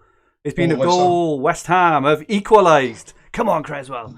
Sojcik's laid it back to Lanzini. Lanzini out to Kufal. Kufal crosses it in. Bicycle kick by Haller. Oh, you're joking. I thought when you mentioned Sojcik, I thought you got another one. I benched him again. I know it's 10 seconds on delay, so I went and watched the. But I say it's an absolute cracking goal. So a Kufal assist. It looked like it was a cross from the right hand side. It looked like Kufal, I think, or Bowen maybe. Oh. It's from the right wing that it's come in. I actually think it might be Bowen. Cross comes in and an overhead bicycle kick. Very, very nice. I tell you what, he's not. That on match of the day later then. No, it is Kufal, I think. Oh, it is Kufal. If Antonio, continues to be out for a while, is Haller an option? I know he's very, very hot and cold, but he is quite a decent finisher. And West Ham do have a really good run of games, actually. So they're away to Chelsea now, which is obviously not very nice. Then home to Brighton, then Southampton, Everton. Then they're home to West Brom, home to Burnley, away to Palace. Obviously, they've got that double as well, haven't they? In game week 18. If Antonio isn't fit, is Haller one you'd maybe consider? Rich, judging by the comments you've made so far tonight, I probably think not, but I'm not sure. I mean, I quite like Bowen. Yeah, he looks a fantastic player I think this season. he looks. If you on the wild card, you're going to have a cheaper player to enable Kane, and keep the other premium. So I'm quite looking at Bowen. He's very attacking. He's involved a lot. I think he's 6.4 or something like that. Okay. So he's a decent price for a very attacking player for those those lovely double game weeks that they've got. They've got the best fixtures, haven't they, West Ham? So yeah, and I've already got Souček in my team, who's been in since the start. He's not going anywhere. He's the perfect fifth mid. But yeah, certainly thinking about a double up on West Ham, and a defender is not a bad shout either. As you say, Cresswell, decent price, but some of the 4.5s are good as well for West Ham. FPL Time asks a question. Evening, gents. I have 2.2 million in the bank. Would you take out Grealish or Son this game week? So I would have Son and KDB. So Villa away to West Brom, I think, aren't they? I'm not sure it's the best time to do it this week. Let's see how Grealish plays tomorrow night. He's just been fined £83,000 for careless driving. His mental state might not be too good, but then that's only a cup of tea to a pro Premier League footballer, isn't it? 83 grand. Did you see that he did a bit of a sneaky outside the courtroom, and he got someone to drive his car outside the courtroom, so all the press all ran there, and he kind of jumped in the sideway. But Villa's next three are really good matches, so I wouldn't necessarily shift him out when he's got good fixtures. I mean, because that's exactly the sort of move that will backfire on you, and you'll make the transfer, and he'll go and haul. I think he'll get something in the next three, definitely a double figure return. Yeah, I personally think if you've got Kane, so Spurs are home to Leicester, Grealish away to West Brom. I personally think you're asking for trouble there. Taking out Grealish against West Brom personally, but it's your shout. I think you could probably use that somewhere else, and maybe save it. Think Villa's next three now. So they obviously got Burnley, they got West Brom, then they're home to Palace. They've got three nice games on the bounce, and that coincides very nicely actually with Spurs fixture change. You can go from Grealish in game week 15 to Son in 16 when they're then home to Fulham, home to Leeds. I personally think that's when I'd do it, but it's a sensible move that I'd probably do myself around that time. Paul, any thoughts on that? Yeah, I'd be the same. I'm moving Grealish up to Son on game week 16, or that's currently in my plans. Cool. A couple of other questions then. Rishi Patel, I have KDB, Fernandes, and Salah. Initial plan was Robbo and DCL to a 4.6 defender and Kane, or should I do Robbo, Watkins, and Burke out to a 4.5 defender, Son, and 4.2 striker? So I think he's basically saying, does he take out Robertson, Watkins, and Burke to get in Son and a couple of bench fodder? Paul, what are your thoughts on that? I would do the Kane move. I think what he said first sounds good. Yeah. DCL is absolutely doing nothing wrong, keeps returning each week, and Spurs are through on goal. He's at the post. Who? Sorry. Who? Sorry. Wow, that's Mourinho. I can't believe he's missed. Who is it? Bergwijn. Kane puts him through, I think, with a header. I know Son. It would have been a Son assist. Son heads it on. Bergwijn's through on goal, 1-on-1 on the keeper, curls it round him, it hits the post, and then gets headed over. So yeah, could have wrapped it up there. It would have been a Son assist for Son owners. So that's massive. Sorry, guys. Oh no, it's fine. It's 63. Oh, you're asking me. 63 minutes gone. Yeah, just those. Yeah, there was a subscriber that was asking about to go for Kane for DCL, and I think that is probably a good move over Christmas. It's not, again, time it around game week 16 probably when Spurs fixtures pick up, but then Spurs have got 3 or 4 fantastic games in a row. Kane will play every game. He's captainable, or well captainable, over that period, and that's what you want for that move. DCL will tick over. He's still a good buy, but you can always go back to him. I think I'm thinking of making that move. I don't think DCL will be in my wildcard team. Because he'll be upgraded to Kane rather than downgraded. Thank you very much for that, Rich. Paul, we had a question off Owen Johnson. Question about rank. How much do you think we'll jump up in the blank and doubles in 18 and 19 if we play them correctly?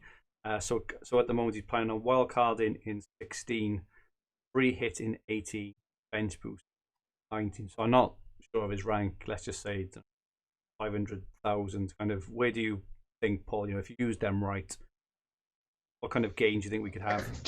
Yeah, I think there's maybe 2 points there, like, because you can play them right and be unlucky, and I guess Rich would testify to that in terms of getting 3 points off his bench boost last year. So you can play them the right way and it's still not work out perfectly. But if you were to get a good game week score from it, I could see you half in rank. So whatever position you're at, half in rank at that point would probably be, I think, the mark of a good chip play. Yeah, do you agree with that, Rich? Yeah, I think so. At this stage of the season, there's still, 4 points is still worth, a lot of places. Yeah, at the moment. And the fact that during that period, because of the chips, you won't be taking any hits. You can have all the players you want, not have any worries with injuries, and obviously max on the blanks and doubles. That should be worth, I'd say, at least 40, 50 points. Against someone that doesn't have any chips. But what you've got to remember is, even if people are 1 or 2 chips down, they'll still play a chip around that time. They'll still take a hit and they'll use their triple captain, or they'll take a chip, and it's still really, really important to get the captain right in that week, and it's still really important to get the right players.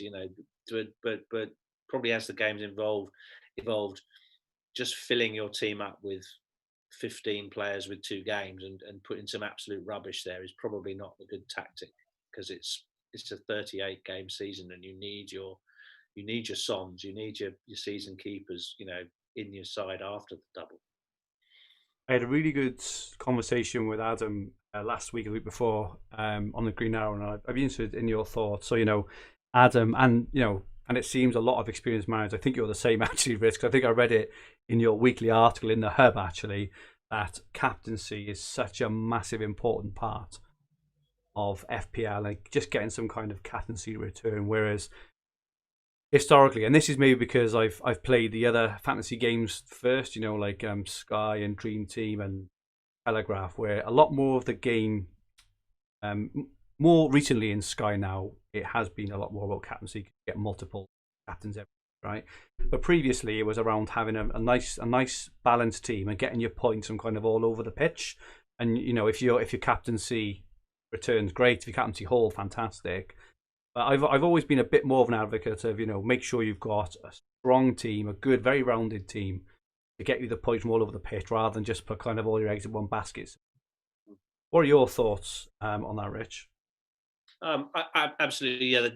I'm very much focused on the captaincy, and not taking risks with it. I know there was a thing recently, quite a lot of people captained Grealish. I remember an occasion last season when I captained Son away to Chelsea, and he got sent off, and and he.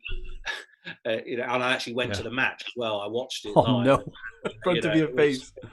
Yeah, and but again, I learned from it, because you've got to captain. I think you've got to captain a premium player who's on penalties, and is reliable. A Salah, a Kane, a De Bruyne, Bruno. People with just steady returns, because even getting an assist gets you 10 points, and those guys will return, more often than not, 2/3 of the time, 3/4 of the time they'll return. It's really maverick to go for a player that doesn't have penalties, that is a lower value type player, and doesn't have a good fixture. So you've got to play the basics, and not always just go for a differential and that kind of thing. Now, that's really important. So I'll always put it on someone solid, basically. That's my view. Good outreach. How about you, Paul? Yeah, having a consistent approach to the way that I pick captain. So I have captained Calvert-Lewin a couple of times this season, and I think it was form and fixtures around then. Though I wouldn't have captained them in a difficult fixture. But yeah, I agree. I agree. Having the structure of your team is really important. And you see a lot of experienced fantasy managers talk about team structure in all game formats, FPL, TFF. For any Telegraph players that's in the chat, That's all about value because you don't have the captaincy. I think you were alluding to that point earlier on. Yeah. Oh, cool. Okay, thank you. Just a couple of comments. Strinjoy. So after all my blah about Salah rubbish on bonus, he says he's currently on 3 and Son's on there. Yeah, he just had another shot saved while you were talking. Heck, he's had a few shots today, haven't he? Yeah, again, he had another good chance. Didn't make. He sort of scuffed his shot. It wasn't really worth calling out and interrupting you, but yeah, it wasn't. It wasn't a brilliant effort, but it was a shot on target. So again, I think if you're looking for Sky bonus points, he chalked up another one there. Yeah. Guppy asks, why do I have Dover Reed? I mean, I mentioned him last week. I think he's just an enabler. I think, he's an enabler who plays. I think he's got 4 goals and an assist in like 8 or 9 games. So, obviously. How much is he, Fergie? 5.3 million as a striker. He's been subbed. Oh, he's been subbed off, has he? Yeah. And, I was having an hour about bringing him in as part of a bigger move to be able to get in Salah. But I think now, so I've kind of worked out now. I think I would rather have a stronger defender. So I'm a big believer, rightly or wrongly, in kind of a strength of the back. But I can actually get Eric Dyer. I think I would rather have Eric Dyer and no third striker the other way around. Personally, just looking at Spurs run, looking at the way Spurs have been defending. Dyer on, he's on free kicks as well, a lot of free kicks. He's quite dangerous in the air as well. So I can smell a couple of Dyer balls in the future. So I'm gonna. There's a lot of good value in the 5 million defender bracket, isn't there? They just offer slightly more than the 4.5 guys. And if you downgrade, say, a Chilwell to a Reece James or a Dyer or that kind of play, that extra million can really help you optimize your forwards. So yeah, that's definitely something I'm looking at. So penalty claim for Crystal Palace. Ooh. Well, I don't think it's been given. No, it's not. It was Kufal on Zaha. Okay. It looked more like a coming together than a foul. So just to confirm the score so far, we haven't had the most exciting of times of games at the moment. It is Fulham 0, Brighton 0, with 70 minutes gone. Not much happened there. Lamptey owners may be happy if they started. I'm not sure if they would have started him away to Fulham. The way that Fulham played on the weekend with the rumours that Lamptey might be benched, but at the moment he's on for a clean sheet. Liverpool won, Spurs won after 71 minutes. Salah scored early on, no assist there, and Son equalised from a Lo Celso assist. And in the third game, we're in the 70th minute there. It's West Ham 1, Crystal Palace 1. So Crystal Palace took the lead through Christian Benteke through a Ward cross before Kufal crossed in for Sebastian Haller. To apparently have a sensational overhead kick for the equaliser. So that's the current state of play and what that means for the league at the moment, actually. So Spurs stay top with 26 points, joint with Liverpool, but Spurs have got a superior goal difference of 5. Southampton up to 3rd after their draw. They are joint with Leicester on points and goal difference. Everton up to 5th. On 23 points. Chelsea down to 6th on 22. West Ham on 21. So they're in 7th. Man City on 20. Man United on 20. And Wolves on 20. So as it stands between first... Christian Benteke's just been sent off for Crystal Palace. Oh. Sent off? Yeah. Oh, wow. Was it... I should have second booking. A second booking, so he's only going to miss one game. Mane, I think he just crashed it off the bar, I think. Who has Mane? Mane, yeah, point blank range inside the 6-yard box. It's either gone over or it's hit the bar. One sec. Oh, it sounds like an incredible game. Missed the bar. There was nothing in it. He's went up, his arms across. It's not. He's not went out or anything. He's just used his arms for height and he's got a booking for it. I think it's an awful decision. Like really poor. Wow. Okay. Just finishing off. On the league then. So there is 6 points between 1st and 10th place. That is incredible, isn't it? At this stage of the season, 13 games in, United have got 2 games in hand. So if they win their 2 games in hand, they would actually go up to 3rd. Villa have got 3 games in hand of a lot of teams. If Villa win their 3 games in hand, they go top of the Premier League, which is unbelievable. Well, looking at those 3 games, that's quite doable, isn't it? It is unreal. Yeah, and down the bottom, Sheffield United on 1 point. I mean, they have an absolute nightmare. West Brom 7 points. Fulham and Burnley on 9 each. Brighton on 11. And then Arsenal on 14 points. They did get a point today, Arsenal. There's a bit of a gap then up to Newcastle, Leeds, and Palace. So very, very interesting stuff there. Update on bonus. Salah is on 1 BAP. Son on 3.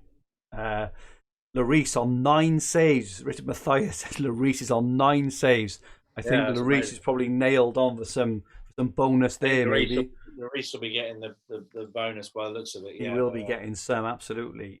James Casey asks, is there a lack of 5.5 million and under strikers this year to compare to the Moussets of last year? So I did a bit of analysis this week, actually, because I was having a look, and the only 2 I can see that even potentials are Danny Welbeck at 5.5 and De Cordova-Reid at 5.3. There is just no one else. So yeah, I think you are, and this is why I'm thinking of going down to Brewster, because I think there's probably better value in getting a better defender. My example was, I likely going from Mitchell up to Dyer, rather than having De Cordova-Reid or Welbeck. I think Welbeck's okay. He looks like he's starting most games, but Maupay's always there, and Brighton as a team just don't seem to score many goals. So I think Dyer is probably likely to get more points than the 5.5. But a really good question there.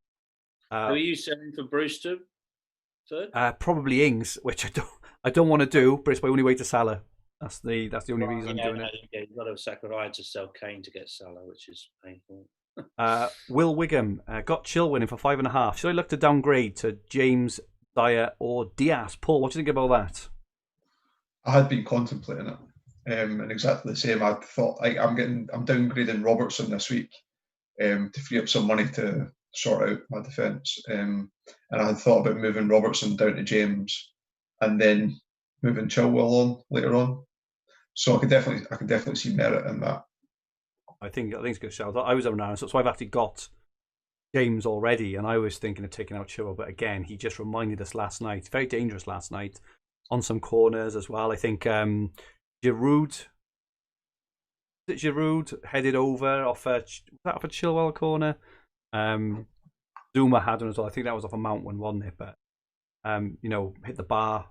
So yeah, he's always there. He got the assist. He had a couple of other chances as well. He's very dangerous, I think. Chilwell, and obviously he was the only defensive returner last night. But yeah, no, it's a good shout. Rich, would you contemplate getting rid of Chilwell? Yeah, I am doing. I mean, I don't think he'll survive the wild card because of the better value at 5 million. So James appears to have established. I mean, James will miss the odd game for Aspi over Christmas. They will get rotated, but he's going to play, I think, most of the games now, and that's good enough for me to bring him in for that extra million. So yes, for the Dyers and the Jameses are offering good value right now. And Reece James, as an owner, you obviously watch players a lot more carefully when you own them. And Reece James, how he hasn't had an attacking return in the last 3 games or so has been absolutely, the crosses he put in against Spurs, he's at the post, he's at the inside of the post, he's done everything except score. He's basically this year's Trent, isn't he? He's fantastic. He just hasn't had the points, I don't think, yet to actually do, which is good for people who watch games, because while he hasn't been having the points, people who are not massively into it probably wouldn't be bringing him in, because he's only, I think he's scored a 1 point now on the bounce, haven't he? Whereby if you watch it, he's very dangerous. No, he's going to haul soon.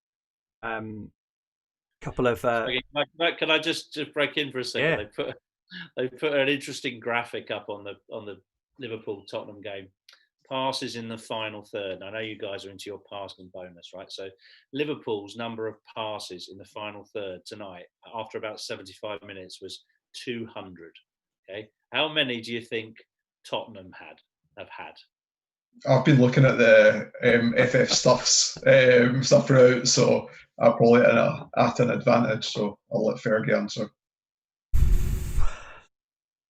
30. 90. Oh, jeez. 10%. 10%.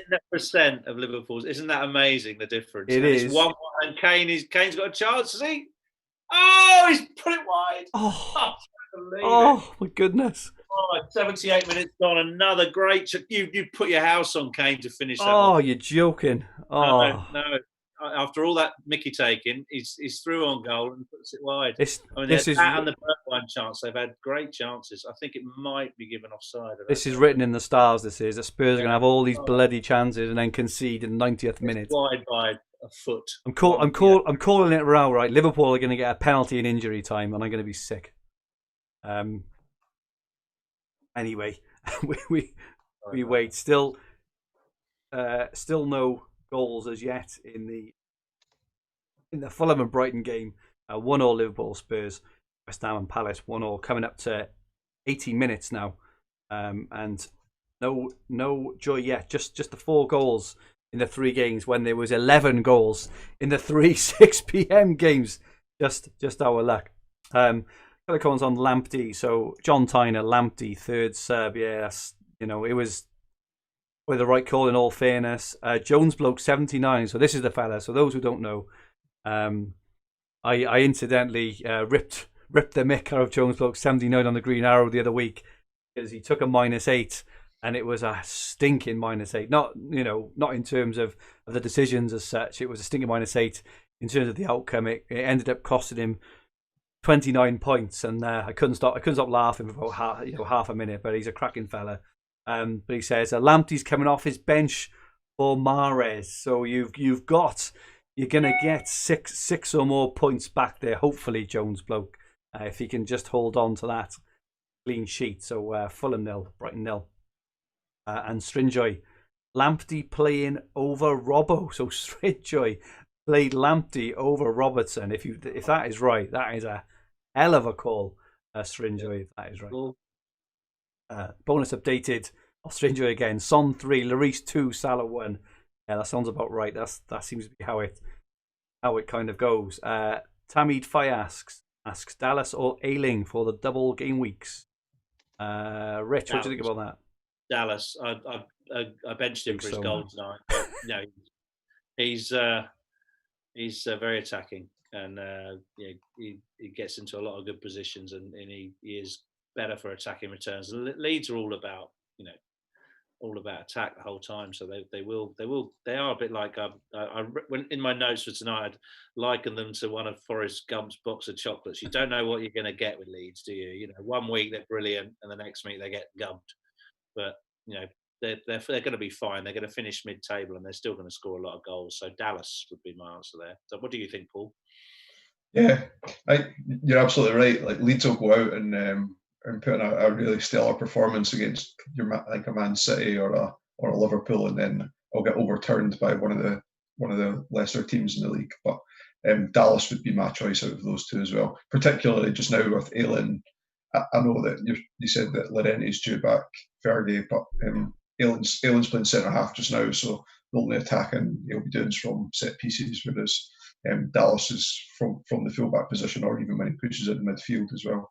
I think he picked up shooting bonus against Sheffield United earlier on this season, and Sky bonus. So it'd be Dallas for me. Ethan Johnson says Trent was next level last season. I've got to agree. His crossing is the play, but I would say Reece James's crosses this season, I think, have been absolutely sensational as well. He's been so unfortunate, especially against Spurs. If remember the 2 crosses that Abraham just, he missed one and just glanced another. Giroud would have buried those. He would have had an absolute haul. Reece James's delivery is absolutely fantastic. Just haven't got the right player on the end of them at the moment. Yeah, he's coming in definitely. Strinjoy says, I'm a Chelsea supporter. Shouldn't have bought against Everton. No, it's probably fair enough. Everton is going to be one of the harder games. I've got to be fair to Everton, actually. They've just had 2 very good wins because they were looking a bit shaky, weren't they? But they've just beaten Chelsea and Leicester back-to-back without conceding a goal. That is pretty good going. So, Everton, they haven't got the greatest of fixtures, and they're home. Well, say that they're home to Arsenal next, which on paper, a few weeks ago didn't look like a plum fixture. That Arsenal are going to be without Gabriel, so maybe it's not the worst fixture at the moment actually. Then away to Sheffield United, they then got Man City, but you can imagine Calvert-Lewin causing all sorts of damage. I suppose in all those games, I'm actually thinking about it. I took him out last week. Kind of regretting it now, but again, it's my only way to get to Salah really. So I'm struggling a bit there. Speaking of last week, Fergie, what have you done with Jota? Or what are you going to do with Jota? So he's on my bench this week, but my plan is I have to do 3 moves to get in Salah. So this week I took out Robertson for Diaz, an inspired move there. Took out Robertson for Diaz. And this week, I'm going to do Ings to. Doesn't sound right saying it out loud. I'm going to do Ings to Brewster, but that doesn't enable me to do Jota up to Salah. Then, so I'll have I'll then have a midfield. Make it eventually. Yeah. I'll have Salah, Son, De Bruyne, and Bruno, and then my plan at the moment. I don't know who to take out after last night. I'm tempted by De Bruyne, but I'm definitely getting Kane in for 16. So I'm going to use one of those as my cash cow then. Get Kane in for 16. At the moment, I'm thinking De Bruyne because City's 2 fixtures then 16 and 17 are Everton and Chelsea, and then obviously we've got the blank in 18, which could free hit. If City are turning it on, or not, we'll just have to see. But I'm not a fan of hopping around on premiums. I mentioned it this week because Adam was asking this week actually about taking out Salah for Bruno. I said I just wouldn't take out Salah. I mean, it's just so dangerous. He can, as he's proved again this evening, he can score against anyone. Can't he? So just in the Spurs game, Liverpool, Mourinho looks like he's going for it. There's about 5 minutes to go of normal time, and he's just thrown Dele Alli on. So interesting sub. You'd normally think he'd bring on Harry Winks or someone to shore up the back, but he's obviously going to have a go and try and win this. Wow. So Dele's coming on. Right, Reguilon's come on as well, hasn't he? So those that started Reguilon will be on for a 1-pointer, unfortunately. Yeah, no, Son's going off, I think. Well, looks of it. But he's done his service tonight, and he's on 3 bonus, so that's in the bank. By looks of it. He's gone off, has he, Son? Just walking off, yeah. Walking off. He gets. Well, at the moment he's on 4. What's that? 5, 6, 7, 10 points. We'll see. We'll see after the bonus reshuffle. But Ali for Son is the move, and they're just making that now. So we're into the 86th minute. Fulham 0, Brighton 0, Liverpool 1, Tottenham 1, West Ham 1, Crystal Palace 1. Martin Beattie said that shot with Kane, he said he just slipped at the wrong time. Ultra close. Kufal doing bits for me both in Sky and FPL. He does look a good option. I went for Creswell. I went a bit early. I think it was because I think at that time Kufal had just broke into the team or was just starting to be noticed. I think if I had my time again, I'd probably go for Kufal. He is 0.6 less, starts every game, looks really, really good. I think I may have gone for the wrong option there. But I did have Creswell's assist last week. Can't really complain. Ethan Johnson and John Tyner just on that Dallas versus Ayling. Both think Dallas is the better one. And Denver, Triple D, even in all, low scores this game week. Bruno to hurt non-owners. We will certainly see about that. He certainly could. Again, he only needs a goal for a 10 or 11 pointer, which obviously doubled up in FPL, especially because he's the most owned captain across the whole game, if not top 10k or the upper echelons. And Martin says, I've given up looking at fixtures. I know, do you know what? It is kind of like that, isn't it? Especially after last night. That Man City West Brom game has got to be one of the most, actually the Man City and Man United game, and then the Man City West Brom game. That was worse. Two of the most frustrating games. That was turgid, that match, wasn't it? And it doesn't always work out. It doesn't always, either the great game you're hoping for or the thrashing you're expecting doesn't always work. So, I saw a few people take a punt on Jesus, who has started all 4 of the last games. which was at home to Burnley. Then they played at home to Fulham. Then they played away to Man United, and then at home to West Brom. He has a total of 0 shots. That is just unbelievable. Like I own him in Dream Team, so I've been watching him. Yeah, I've seen a few people take a punt on him. And he's just that is amazing, Paul. 0 shots. 0 shots against though. He's playing up front in that team against. It's not his fault that. Well, you say it's not his fault. It's just the way they're playing though. They have no penetration. Like De Bruyne is going up front. It's all crosses from De Bruyne. That's all they get. They've scored 8 goals in the 4 games as well. But he's just not anywhere near, is he? I think he had a shot against Man United, or he had a chance against Man United. I'm not sure if it was a shot, but he definitely had some kind of chance against United and didn't end up doing anything. But we go around, Richard, Liverpool and Spurs. The goal's got in. It's a winner. It's Firmino. Oh. He's won it for Liverpool in the 9th minute off a Robertson corner. Oh. They're going absolutely nuts, as you can imagine. It's a great header. I thought it was a central defender. He got up so high, but no, it's Firmino's buried it. Absolutely brilliant. Direct off a corner. Header from 6 yards. Oh, what absolute stinker. Yeah, that's a stinker for Spurs. And the Robertson assist I took out, Rich. Don't forget that. Robertson assist. Yeah, direct from the corner. It's a great header. Brilliant centre forward's goal, actually. Yeah, fantastic goal. Keeper never moved. That'll affect the bonus points as well, won't it? Winning goal. Son will come down a bit. That'll hurt. That is not that. Well, congratulations, Liverpool fans. Of being a Spurs fan, I'm absolutely gutted about that. Yeah, they deserve a draw, Spurs. 90th minute. Yeah, that's how they do it. They do it very regularly.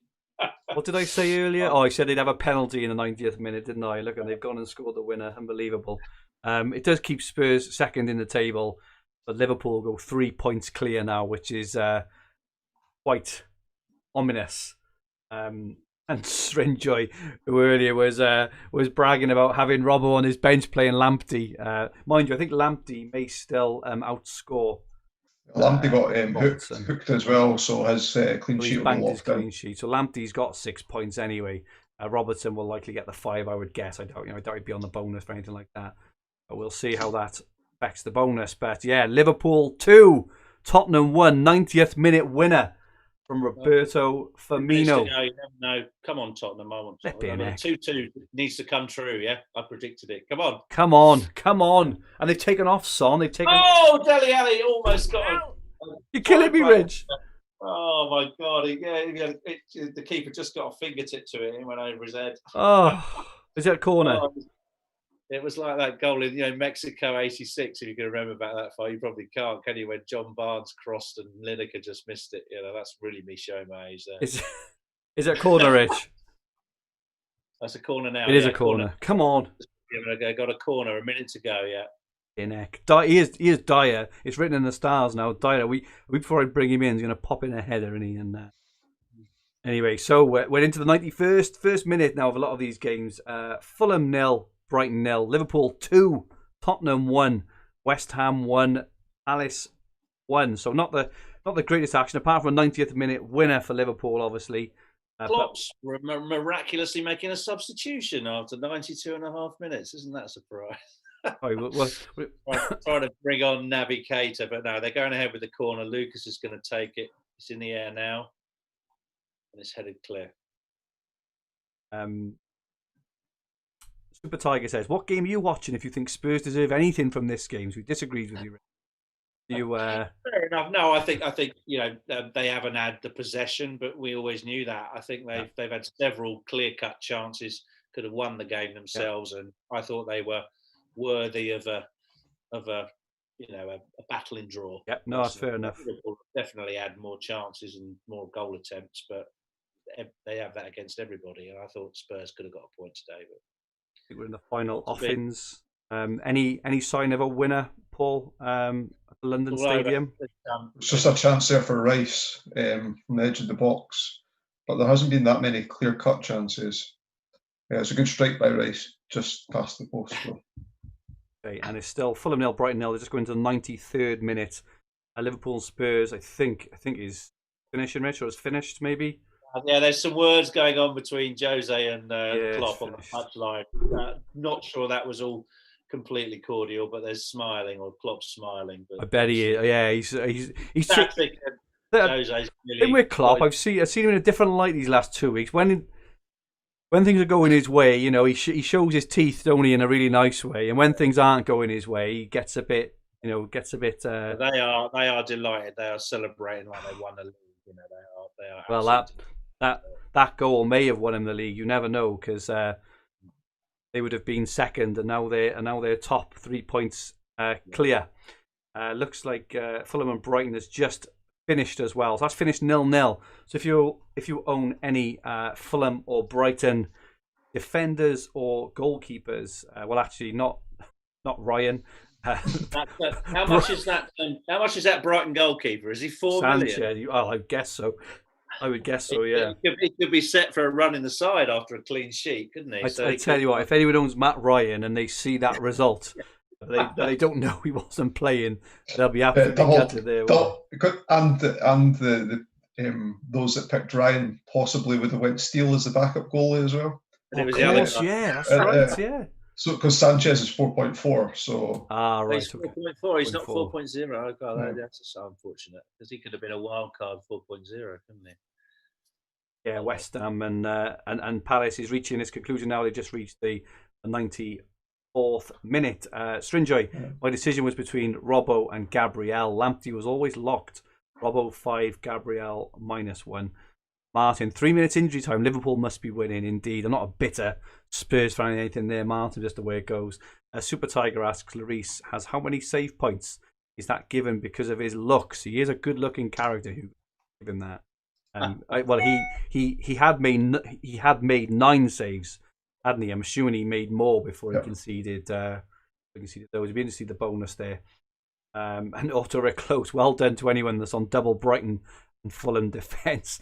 Indeed, we will just wait for the West Ham and Palace game to finish, which it nearly is, just approaching the 95th minute now before we knock off for the evening. Just to run through how the league looks. So Liverpool now clear at the top on 28 points, Spurs on 25, Southampton 24, Leicester 24, Everton 23, Chelsea 22, West Ham 21, Man City 20, Man United 20, Wolves 25 points between 2nd and 10th, and Villa with 3 games in hand over most teams. Unbelievable stuff there.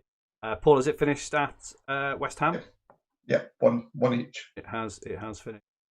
Okay, so that is going to be it from us for this evening, everyone. Thank you so much for tuning in and interacting with us. We're sorry we couldn't bring you more goals and more drama. It was a pretty quiet evening, all in all. But thank you so much. And the stream wouldn't be anything without your support. Great to see a few of the old guys who joined us last season as well. Please remember to subscribe if you haven't already, and make sure you set alerts. So we do the Green Arrow podcast on this channel every Wednesday at 8:00. And we will be doing a few more of these FPL lives when we get a few more games that are on at the same time. This is the first time this season, I think, been more than 2 games on at the same time. I think there might be one day over Christmas, 29th, where there's about 4 or 5 games, so I might be able to see if I can twist Rich's arm or something like that, and we'll see. Srinjo just said we got a sending off late on something there. He said we got a sending off. I'm not sure what that's about. Let's talking about an earlier one. We will see. It hasn't come up on anything there. Rich, where can people catch you if they want to get hold of you? I'm at Rich Clarke FPL on Twitter. Superb. And don't forget to read Rich's team reveal. So Rich reveals his team, and not only his team, he reveals all his strategy, all his thoughts, transfers, captaincies, and everything for Fantasy Football Hub members. If you want to become a Fantasy Football Hub member, sign up below in the link. Well worth it for everything we give you on Fantasy Football Hub. Paul, where can people find you? At Paul McAnulty 1, so MCANULTY. goal. And you will see more of Paul McAnulty over on the Fantasy Football Hub, Sky and Telegraph channel.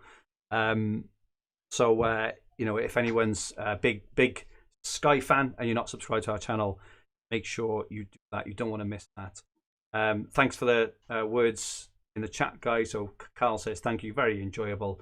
James, great work, very enjoyable. Let's hope for some more chances for James. Indeed, James, we did them last season for a few of the 3 o'clock ones. We haven't had the opportunity this year due to the kind of linear fashion of the games, but hopefully we can get a few more in before the close of the season. Next Wednesday we'll be back with Adam Hopcroft on this channel on the Green Arrow Live, discussing our blank and double game week strategies, so make sure you don't miss that, and we will be back soon at some point for another FPL Live, no doubt. From all of us here at Fantasy Football Hub, we hope you have a great week and a safe Christmas, and we will see you all soon. Good night all. Cheers, Mel. Merry Christmas. Bye.